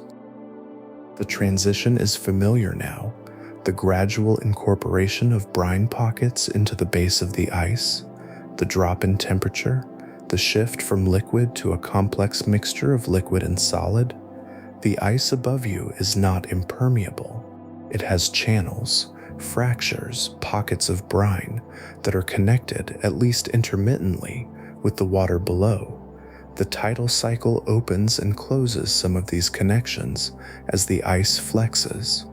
The exchange of material between ocean and ice is ongoing, slow, and chemically significant. You pause here, at the boundary. This is the interface that matters most for any future life detection mission. The ice here carries chemical information about the ocean, the salt composition, the organic molecule content, the isotopic ratios that record the history of chemical reactions in the water. If a future mission can sample the base of the ice shell by melting down to this boundary and analyzing the ice and water it encounters, it will be reading the ocean's chemistry without having to descend through the full water column. Europa Clipper's mass spectrometer, MASPEX, the mass spectrometer for planetary exploration, is designed to sample the thin exosphere above Europa's surface, and any plume material that might be venting from the ocean through cracks in the ice. If plumes are active during Clipper's flybys, MASPEX will analyze the molecular composition of the material being ejected, looking for organic molecules, for the chemical signatures of biological processes, for anything that distinguishes the ocean's chemistry from a purely inorganic system. The sensitivity of MASPEX is extraordinary. It can detect individual molecular species at concentrations of parts per trillion. If there are complex organic molecules in Europa's ocean plumes, molecules that would not form without biological processes, or that are strongly indicative of biochemistry, MASPEX is designed to find them. It has never flown past Europa. It is still in transit on a spacecraft crossing the inner solar system, heading for a gravity assist at Mars that will bend its trajectory outward toward Jupiter. It will not arrive until 2030. The interface holds you. Above the ice, the surface is quiet in its radiation and cold. Below the ice, the ocean moves in its slow, dark circulation. You are between them, at the most chemically active boundary on the moon, where the outside world and the inside world exchange their signatures continuously. Everything you need to know about Europa might be in this boundary zone. The tidal cycle continues. The ice flexes by its 30-meter range. The brine pockets in the base of the ice open slightly as the stress shifts, then close again. The chemistry at the interface shifts by tiny increments. The exchange continues. You begin to move upward through the ice. The transition from liquid to solid is gradual. First, the brine-saturated zone at the base, then firmer ice with inclusions of brine, then progressively cleaner and colder ice as you ascend toward the surface. The radiation damage increases as you approach the top. The ice near the surface has been bombarded by high-energy particles from Jupiter's magnetosphere for its entire geological lifetime, and the molecular structure of the water ice has been altered. Water molecules have been broken apart and recombined into hydrogen peroxide, into molecular oxygen, into more complex compounds. The surface ice is not pure water ice. It is a radiation-processed mixture of compounds that carries the chemical history of its exposure to the Jovian radiation environment. This processed material is what may be carried down into the ocean over geological time as the ice shell circulates, as surface material is incorporated into the interior through the tectonic processes that reshape Europa's surface and eventually reaches the ice-ocean boundary and enters the water. The timescale for this transport is uncertain. Estimates range from tens of millions to hundreds of millions of years for a complete overturn of the ice shell, but the process is thought to occur. It is one of the primary mechanisms by which oxidants produced on the surface by radiation can reach the chemically reducing environment of the deep ocean and provide the chemical gradient that could power biological processes. The surface and the ocean are connected even through 30 kilometers of ice. They always have been. You emerge onto the surface. The plane is unchanged. The ridges are where they were. Jupiter is where it was, slightly rotated, its cloud bands shifted by the ongoing differential rotation of the atmosphere. The surface temperature has not changed. You have traveled from here to the seafloor and back. You have moved through the ice-ocean boundary, through the full depth of the water column, to the base of the ocean where the chemistry of rock and water operates in heat and pressure and darkness. You have returned. The surface looks different now. Not visually, it is the same pale, fractured plane it always was, but its significance has changed in the way that significance changes when you understand what lies beneath a thing. The ice is not just a surface, it is a lid, a record, a conduit, and a barrier, all at once. It separates the ocean from space while also connecting them. It preserves the history of the ocean's chemistry while also continuously rewriting it. It is the most scientifically important layer of ice anywhere in the known solar system. You stand on it. The linea extend in every direction. Jupiter fills the sky. And somewhere below, always below, the ocean keeps its silence, its chemistry, its darkness, and its unanswered question. Your breathing has become very slow. The cold is no longer something you resist. It is simply the temperature of this place. The correct temperature, given the distance from the sun, given the tidal heat that goes into the interior, rather than the surface, given the physics of a moon that has been doing exactly what it is doing now since long before the first cell divided on Earth. There is a stillness here that has nothing to do with the absence of activity. The surface is geologically active. The ocean is in continuous circulation. The tidal forces are constantly operating. The radiation bombardment from Jupiter never stops. And yet the overall impression, the quality of this place at the scale of a human life, a human night, is one of profound quiet. Things happen here on timescales that exceed any urgency you might bring to them. The ridge beside you formed over thousands of years. The linea crossing the plain formed over hundreds of thousands. The ocean has been liquid for billions. Against those timescales, the hours of a single night are immeasurably small. And that smallness, rather than diminishing you, simply releases you. There is nothing to track here, nothing to manage, nothing to solve before the morning. The tidal cycle will continue whether you are attending to it or not. The ocean will circulate on its own timescale. Europa Clipper will continue its long transit through the inner solar system, crossing the distance between here and Earth 1 kilometer at a time, 5 kilometers per second, patient and quiet in the dark. You are not required to hurry any of this. You are not required to do anything at all. The surface of Europa is one of the most extreme environments in the solar system. Radiation, cold, vacuum, geological activity. And at the same time it is, in this moment, perfectly still. You sit with that.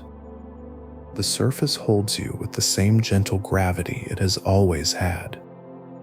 The ocean is somewhere below, 60 kilometers in the conservative model, 150 in the expansive one. Jupiter is above.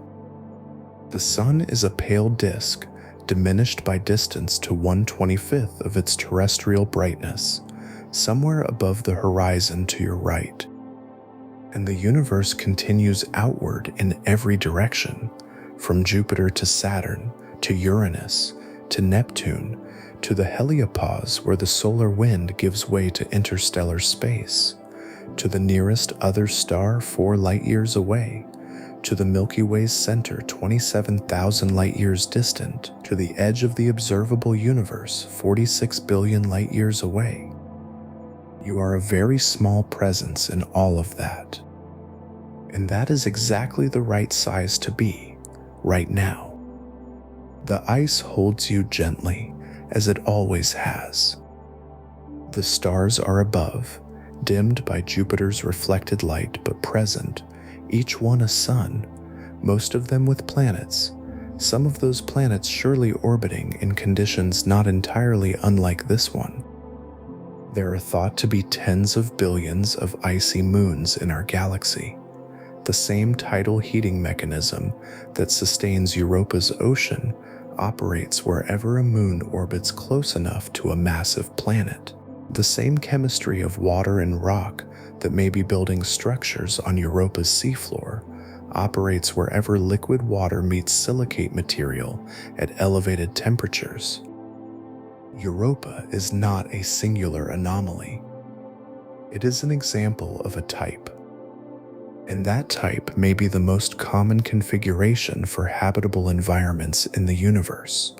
Not rocky planets in the narrow habitable zone of a star, not worlds like Earth that require precisely the right distance from precisely the right kind of sun, but ice-covered ocean worlds, heated from within by the mathematics of orbital mechanics, independent of stellar radiation, present wherever gas giants have moons.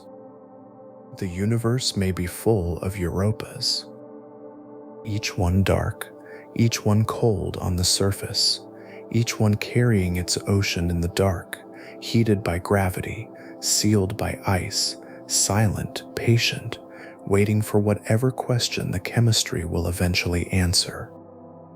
You are one small point of awareness in all of that. Your breathing has slowed further. The muscles in your shoulders and back have released the tension of the day. The surface of Europa is exactly as cold as it should be. The ocean is exactly as deep as the models suggest. Jupiter is exactly as large as it is. Everything is exactly as it is. There is nothing to add to it. There is nothing to take away. The tidal stress in the ice builds and releases. Somewhere in the lower ice shell, a brine pocket is slightly warmer than it was an hour ago as the orbital geometry shifts. Somewhere in the ocean, a parcel of water that has spent decades circulating in the deep ocean is finally rising toward the ice-ocean interface. Somewhere on the seafloor, the vent continues to issue warm water into the column above it. These processes have no audience. They have never had an audience. They do not require one.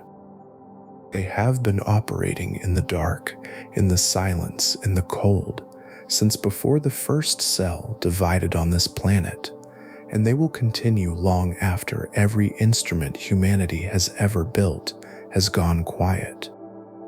The ocean does not know it is being approached, but it will be found.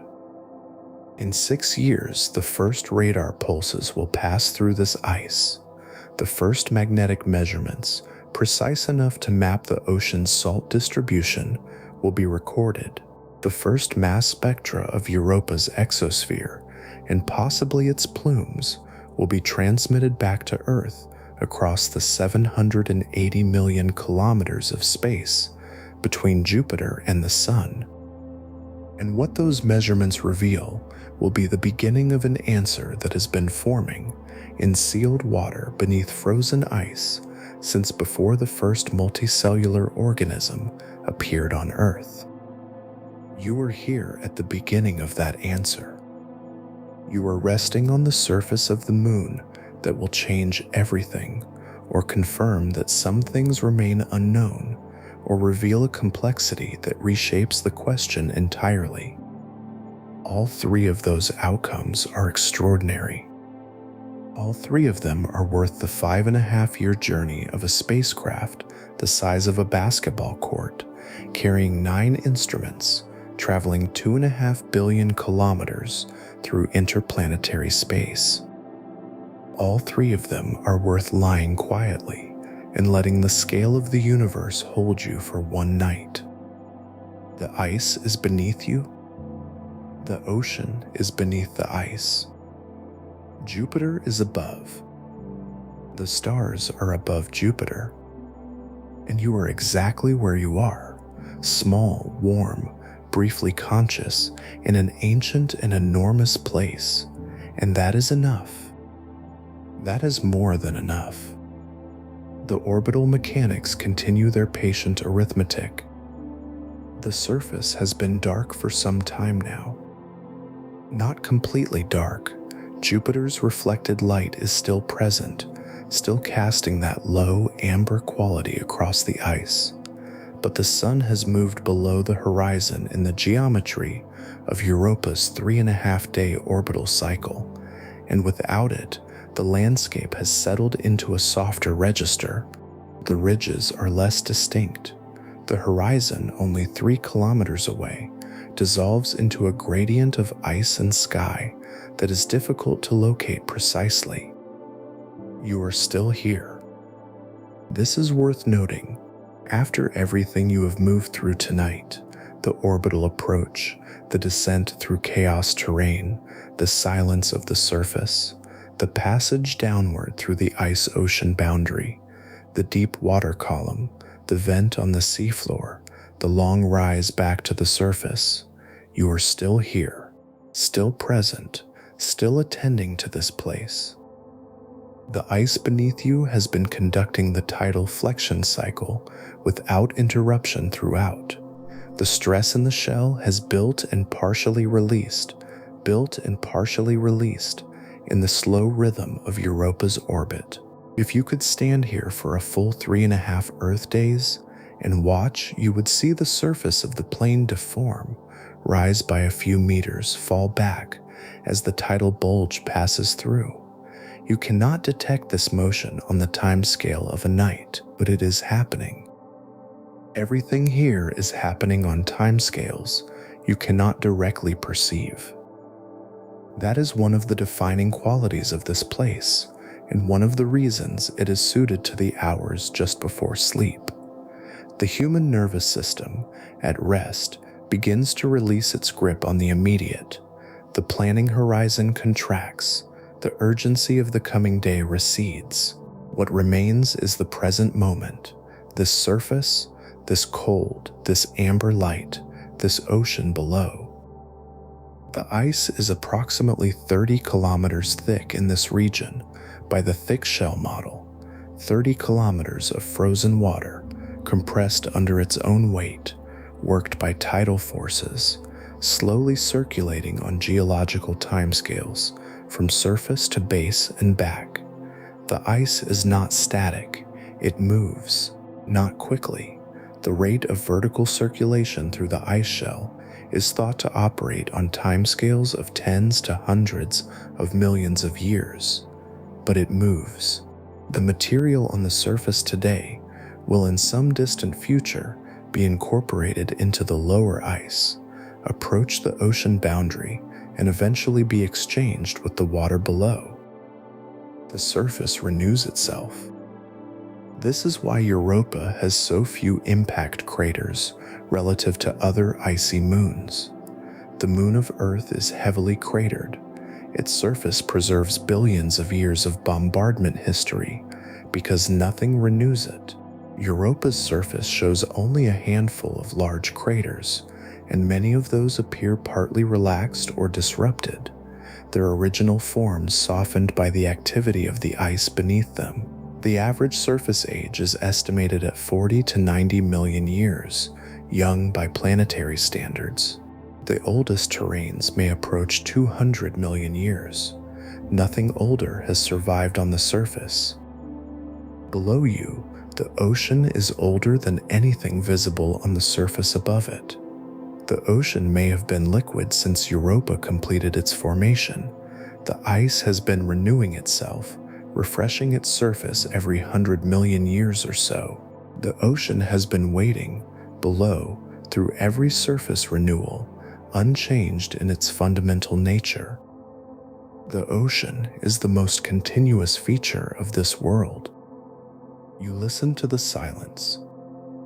The silence on Europa's surface is not the silence of absence.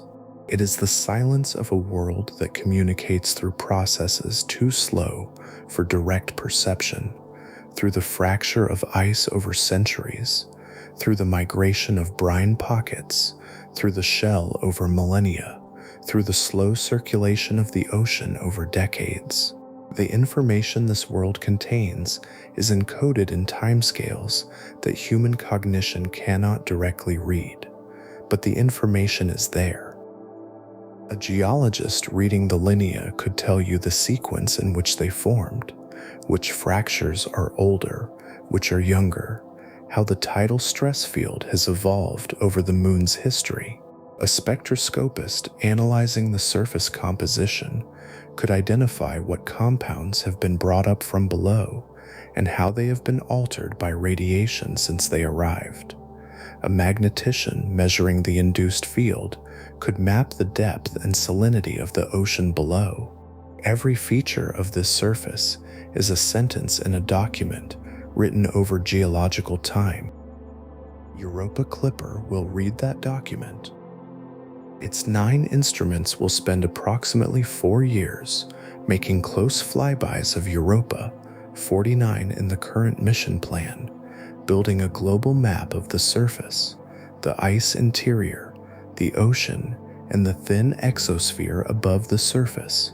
Each flyby will last only a few hours at closest approach, but the data accumulated across all 49 will be synthesized into a comprehensive picture of the moon that no single measurement could provide. The flybys are not random.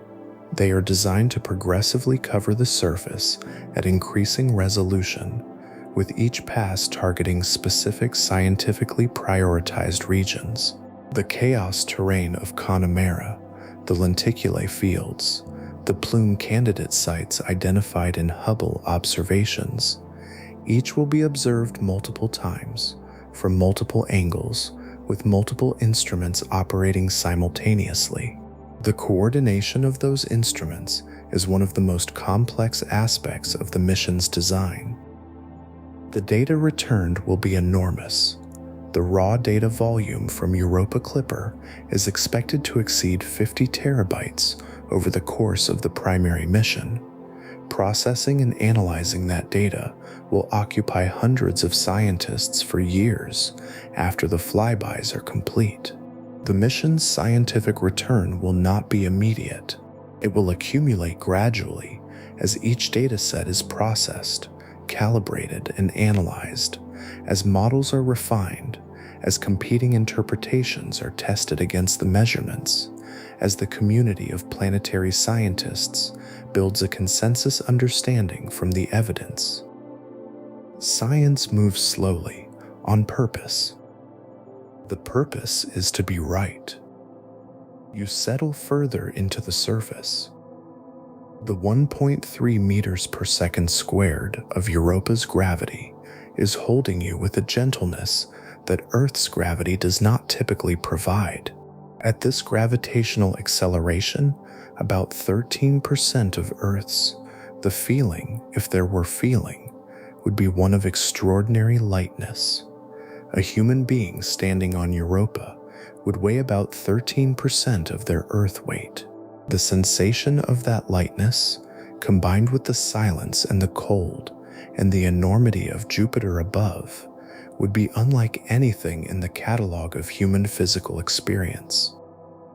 There is a quality of rest available in low gravity that is difficult to access on Earth. The body's weight, the constant compression of joints, the load on the spine, the muscular effort required to simply maintain posture is substantially reduced. In that reduced load, tissues that are habitually compressed can expand. Joints that are habitually bearing weight can rest. The body, for a moment, is not fighting gravity. It is simply present in it, lightly. You are lightly present in it now. The cold is exact and absolute. The radiation environment, outside of this awareness, would be lethal. But from within the perspective of presence and observation, these facts are simply the conditions of this place. Not threatening, not requiring a response, just the numbers that describe where you are. Where you are is on the surface of the most scientifically promising moon in the solar system, in the quiet hours of a night that will not feel like night because the sun has moved below the horizon in a 3.5-day orbital cycle rather than a 24-hour one. The concept of night is different here. On Earth, night is defined by the rotation of the planet. The 23-hour, 56-minute sidereal rotation that carries any given point on the surface away from the sun and back. Night is the absence of the sun from a rotating world. On Europa, because the moon is tidally locked and does not rotate relative to Jupiter, the concept of day and night is defined by the orbital period, by Europa moving around Jupiter and therefore around the sun in 3.5 Earth days. The sun rises and sets over a 3.5-day cycle. The side of Europa facing away from the sun at any given point in its orbit is in the equivalent of night. You are on the night side now, but Jupiter is above. Jupiter is always above or close to it, on the Jupiter-facing hemisphere of the moon, and Europa keeps the same face toward Jupiter throughout its orbit, just as Earth's moon keeps the same face toward Earth. If you are on the Jupiter-facing hemisphere, Jupiter is always roughly overhead, varying slightly in position due to the slight libration of the moon's orbit, but essentially constant. If you are on the Jupiter-facing hemisphere at night, with the sun below the horizon, then you are in a situation that has no terrestrial equivalent. Darkness overhead, except for a planet 24 degrees wide, filled with banded clouds and a centuries-old storm. Not a moon, not a star. A planet, the largest in the solar system, providing enough reflected light to illuminate the surface, faintly in amber. This is your sky. You look at it. The cloud bands of Jupiter are resolved clearly enough that the individual structures within them are visible. The festoons, which are wave-like features that form at the boundary between the equatorial zone and the north equatorial belt, looping southward and then curling back. The oval structures that form in the mid-latitude belts, some of them the size of Earth, persisting for years or decades before breaking apart or merging with other ovals. The complex turbulence at the edges of the Great Red Spot, where the anticyclonic flow of the storm meets the eastward jet streams of the surrounding atmosphere and produces long, chaotic filaments of cloud material that stretch and break off and reform. All of this is visible from here without any optical aid. All of it is happening constantly, driven by the same combination of internal heat. Jupiter radiates about 1.5 times as much energy as it receives from the Sun, the excess coming from the slow gravitational contraction of the planet's interior and solar radiation that drives all planetary atmospheres. Jupiter's internal heat is substantially larger relative to its solar input than Earth's. The planet is, in a small sense, still forming, still radiating away the heat of its own gravitational collapse. In several billion years, it will be somewhat cooler. The cloud patterns will change, the dynamics will shift, but the planet will remain. Its gravity will remain. Europa will remain in its orbital resonance with Io and Ganymede, and the tidal heating will continue, and the ocean below your feet will continue, long past the point where the sun expands into a red giant and alters the thermal environment of the entire outer solar system. The long future of this moon is as difficult to comprehend as its long past. You let Jupiter hold your attention for a moment longer, then let your gaze return to the surface. The plain extends to the horizon in every direction. The ridges are familiar now. You have been among them long enough that their presence is unremarkable, the background against which the other events of this night have taken place. The double ridge nearest to you has been here for hundreds of thousands of years. It was already old when the first Homo sapiens walked the surface of Africa. It was already ancient when the first domesticated crops were planted in the Fertile Crescent. It was already there, unchanged, when the first telescopes turned toward the sky. Galileo saw Europa as a point of light in 1610. The ridge was here then. That continuity, the ridge, unchanged while the entire history of human civilization unfolded, is not dramatic. It does not demand a response. It simply is. It is the kind of fact that at the right moment dissolves the urgency of everything else. Your urgency has been dissolving throughout this night. The urgent things, the incomplete tasks, the conversations that need to happen, the decisions that are waiting, are still there on Earth, on the other side of 780 million kilometers of space. They will be there in the morning. They do not need to be carried here. They cannot be carried here, not really, because here the frame of reference is geological time and orbital mechanics, and nothing that operates on a human daily timescale is legible in that frame. You are temporarily outside the frame of urgency. This is what sleep does, not dramatically, not all at once, but gradually, as the neural activity that maintains the sense of immediate obligation begins to quiet. The prefrontal cortex, which handles planning and anticipatory thinking, becomes less active. The default mode network associated with self-referential thought and mind wandering softens its activity. The body temperature drops slightly, the heart rate slows.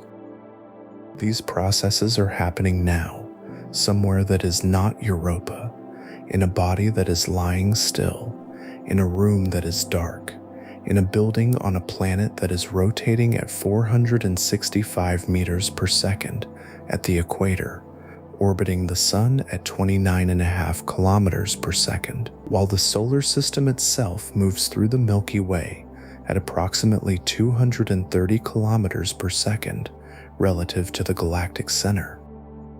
You are moving very fast. You cannot feel it. The surface of Europa is exactly as still as the surface of the bed you are lying in.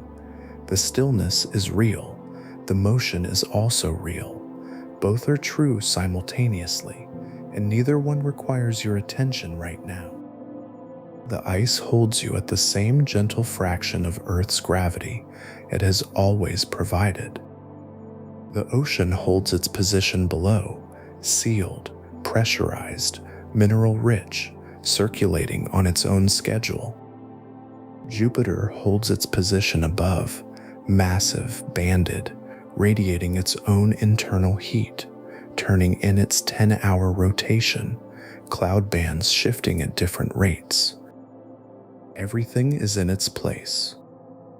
The night is not asking anything of you. You think briefly about the instruments on Europa Clipper. The spacecraft is in interplanetary cruise right now, its systems in low power mode during the long transit, its instruments protected by radiation covers that will be opened only when the spacecraft enters the Jovian system in 2030. The team at the Jet Propulsion Laboratory monitors its health from Earth, receiving telemetry signals that take between 3 and 45 minutes to arrive, depending on the relative positions of Earth and the spacecraft at any given time. When Europa Clipper is near Jupiter, those signals will take over 40 minutes each way. A command sent to the spacecraft will take 40 minutes to arrive, and the confirmation that it was received will take another 40 minutes to return. The spacecraft operates at the speed of light, and light is not fast enough to allow direct human control at that distance. Europa Clipper operates autonomously in many of its critical functions. It makes its own decisions during flyby sequences because the communication delay makes real-time control impossible. The onboard computer executes pre-programmed command sequences while humans on Earth wait 40 minutes each way for the data that confirms what happened. The engineers who built it will not be in direct control at the moment of closest approach to Europa.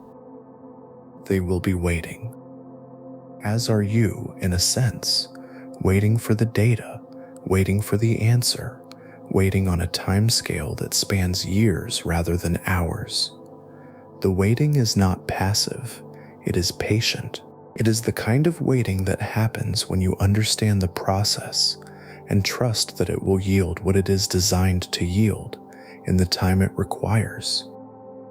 The surface is quiet. The ridge is unchanged. The brine in the lower ice is slightly warmer than it was an hour ago as the orbital geometry continues its slow variation. The plume, if it is active tonight, at some location on this surface, somewhere in the southern hemisphere perhaps, near one of the candidate sites identified in the Hubble data, is rising through the ice, carrying molecules from the ocean into the vacuum above the surface. Those molecules are briefly in space, then they fall back or escape entirely if they have sufficient velocity. Some fraction of the ocean's chemistry is leaving Europa right now. Going nowhere in particular, dispersing into the Jovian system.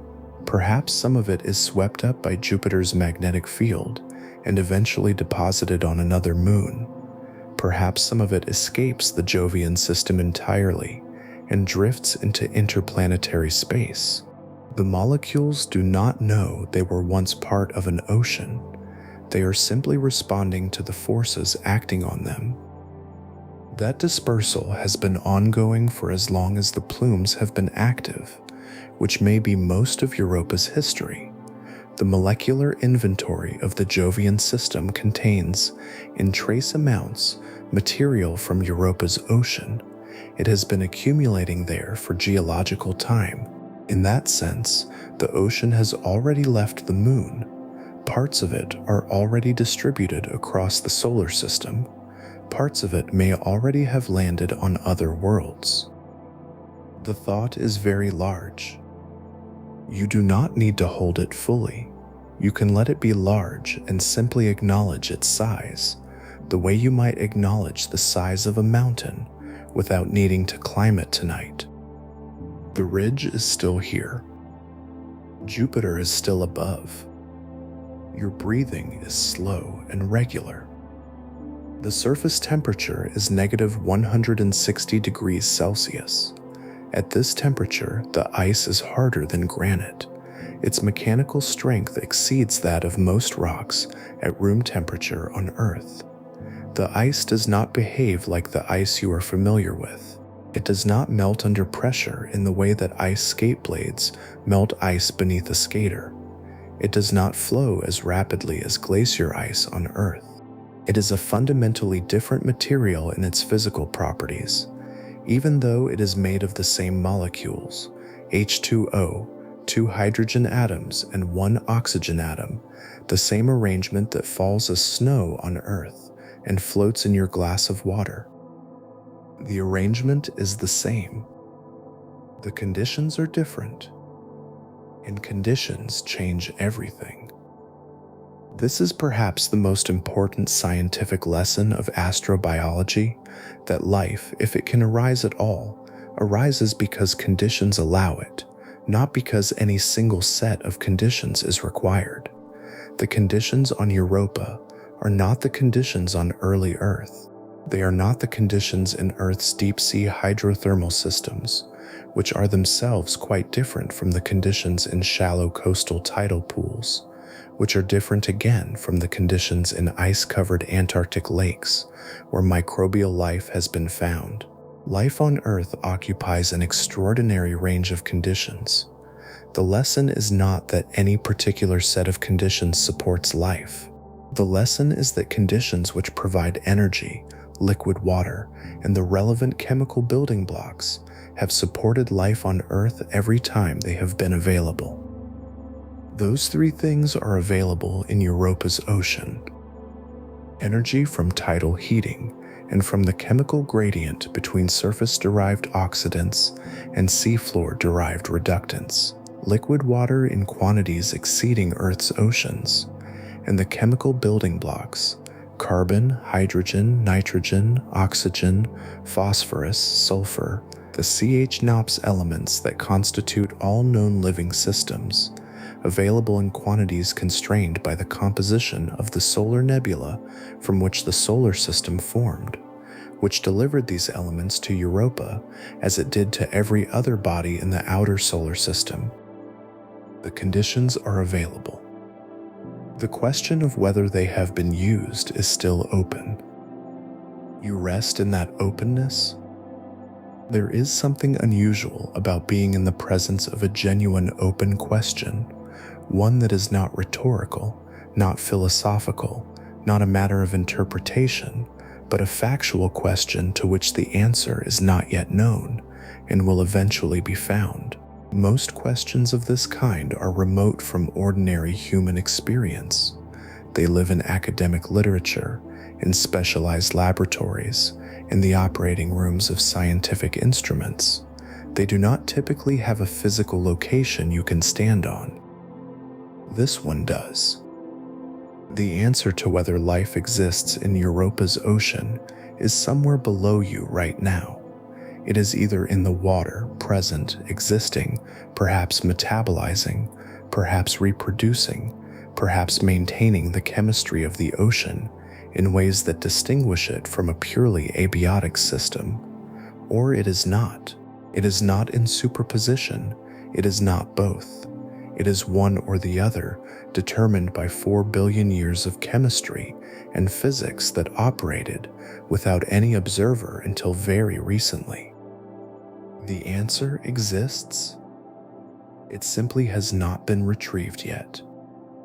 That gap between the existence of an answer and the retrieval of it is the space that Europa Clipper is crossing, slowly 5 kilometers per second, across 2.5 billion kilometers of interplanetary space.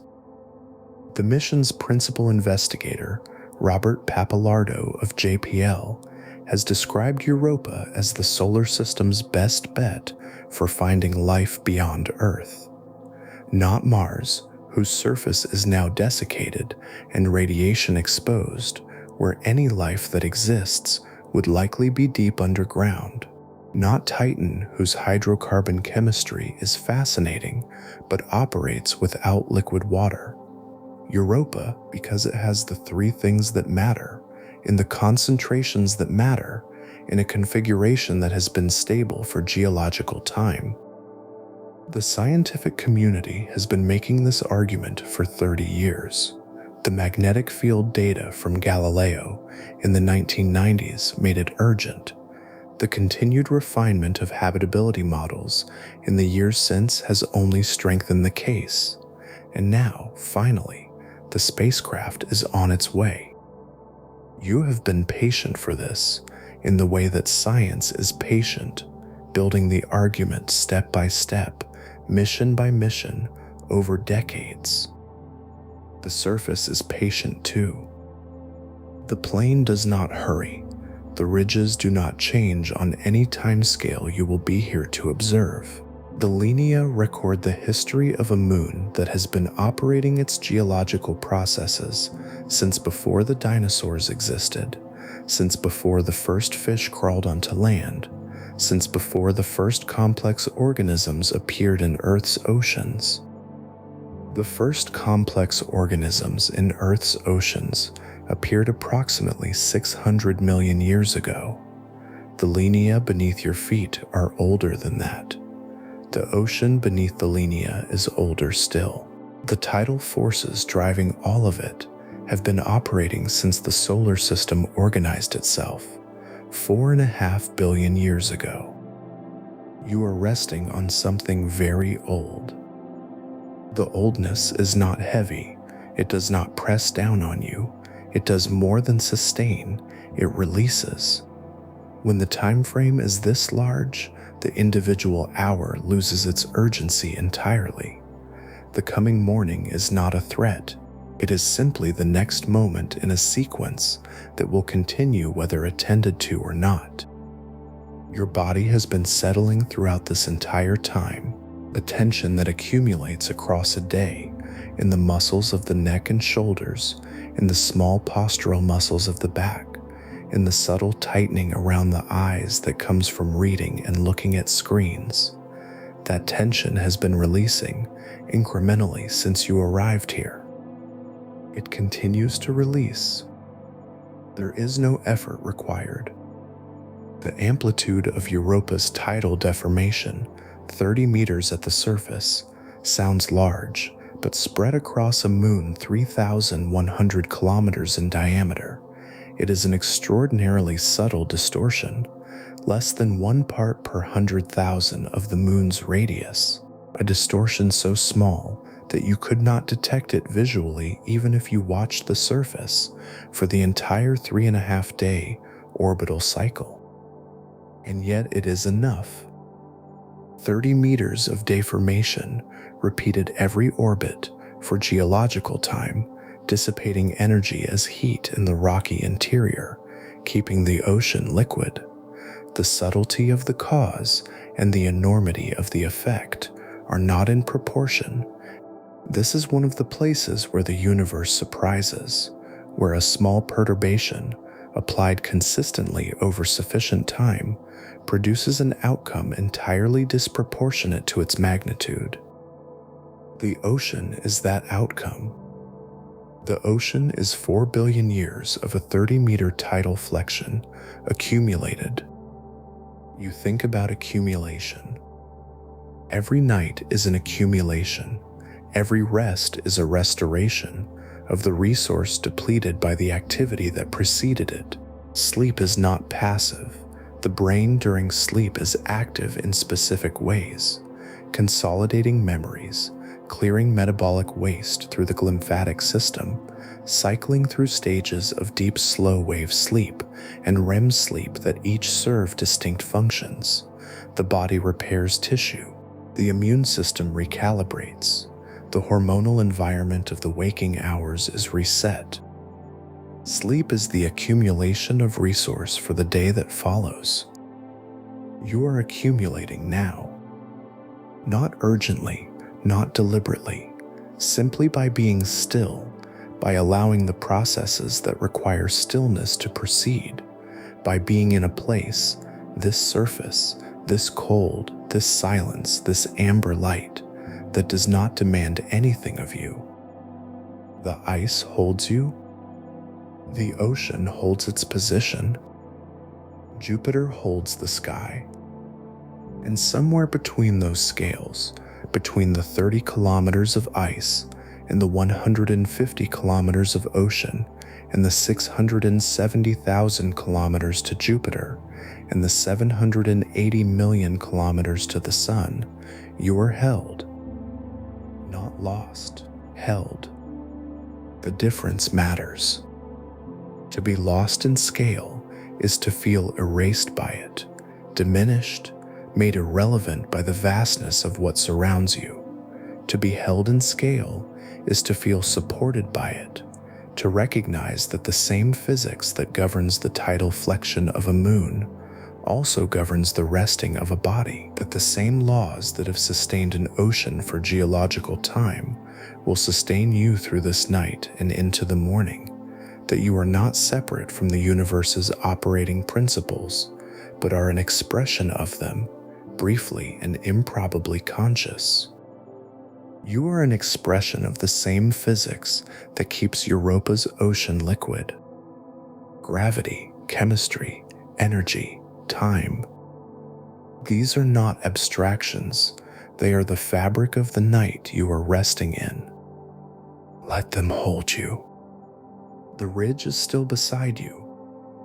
The linea extend to the horizon. Jupiter is exactly where it has been. Overhead, slightly east, its cloud bands continuing their differential rotation, the great red spot visible as a fixed point of warm color against the paler yellows and whites of the surrounding atmosphere. The tidal stress in the ice has shifted slightly since you last attended to it. The orbital geometry has progressed. Europa has moved along its elliptical path around Jupiter. Closer now, the tidal force fractionally stronger, the ice fractionally more compressed. In a few hours, Europa will be at its closest approach to Jupiter in this orbit.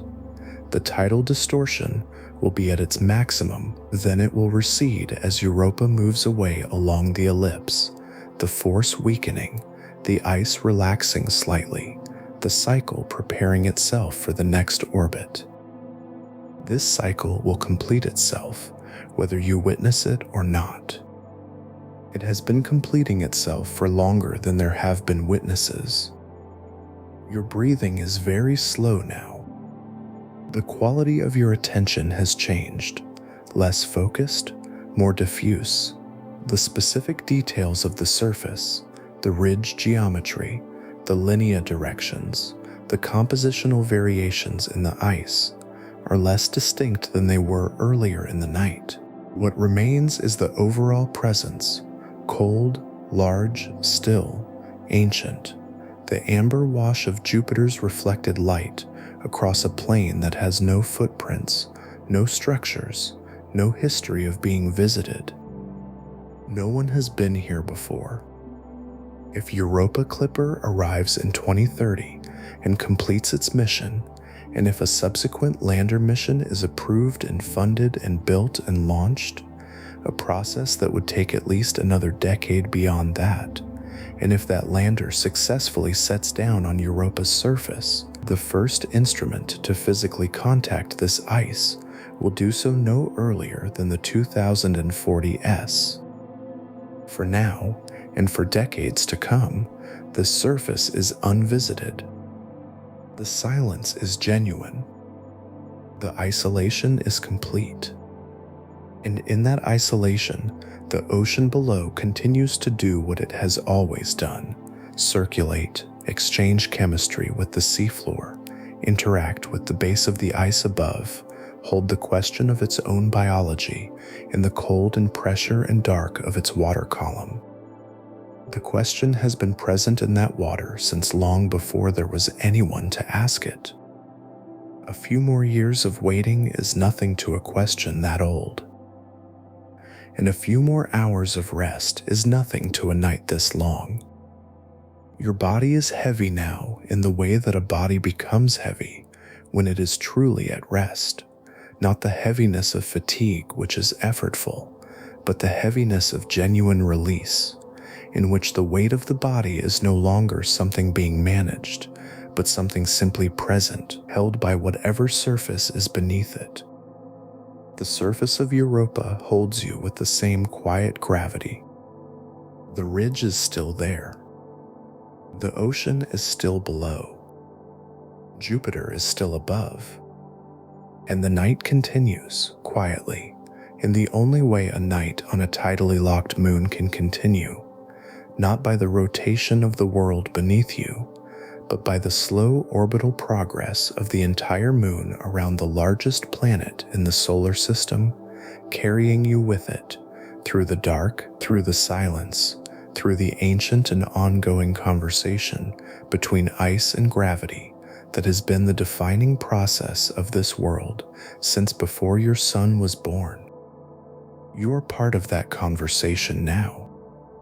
Not as a subject, not as a variable, simply as a presence, briefly here, briefly aware, briefly resting on the surface of a moon that holds one of the greatest unanswered questions in the history of science beneath its ice.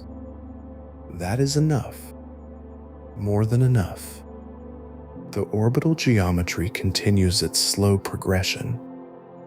The ocean moves on its own schedule. The ice holds. Jupiter remains. If this is the kind of story that quiets your mind and carries you towards sleep, if the science of the universe is what lets you rest, then quiet science at bedtime is where you belong. A like, a subscribe, and the notification bell all help this channel reach the people who need exactly this. It means more than you might think. Good night. The ocean is still out there, below the ice, in the dark, exactly as it has always been. And so are you, held, quiet, resting in the long and patient night.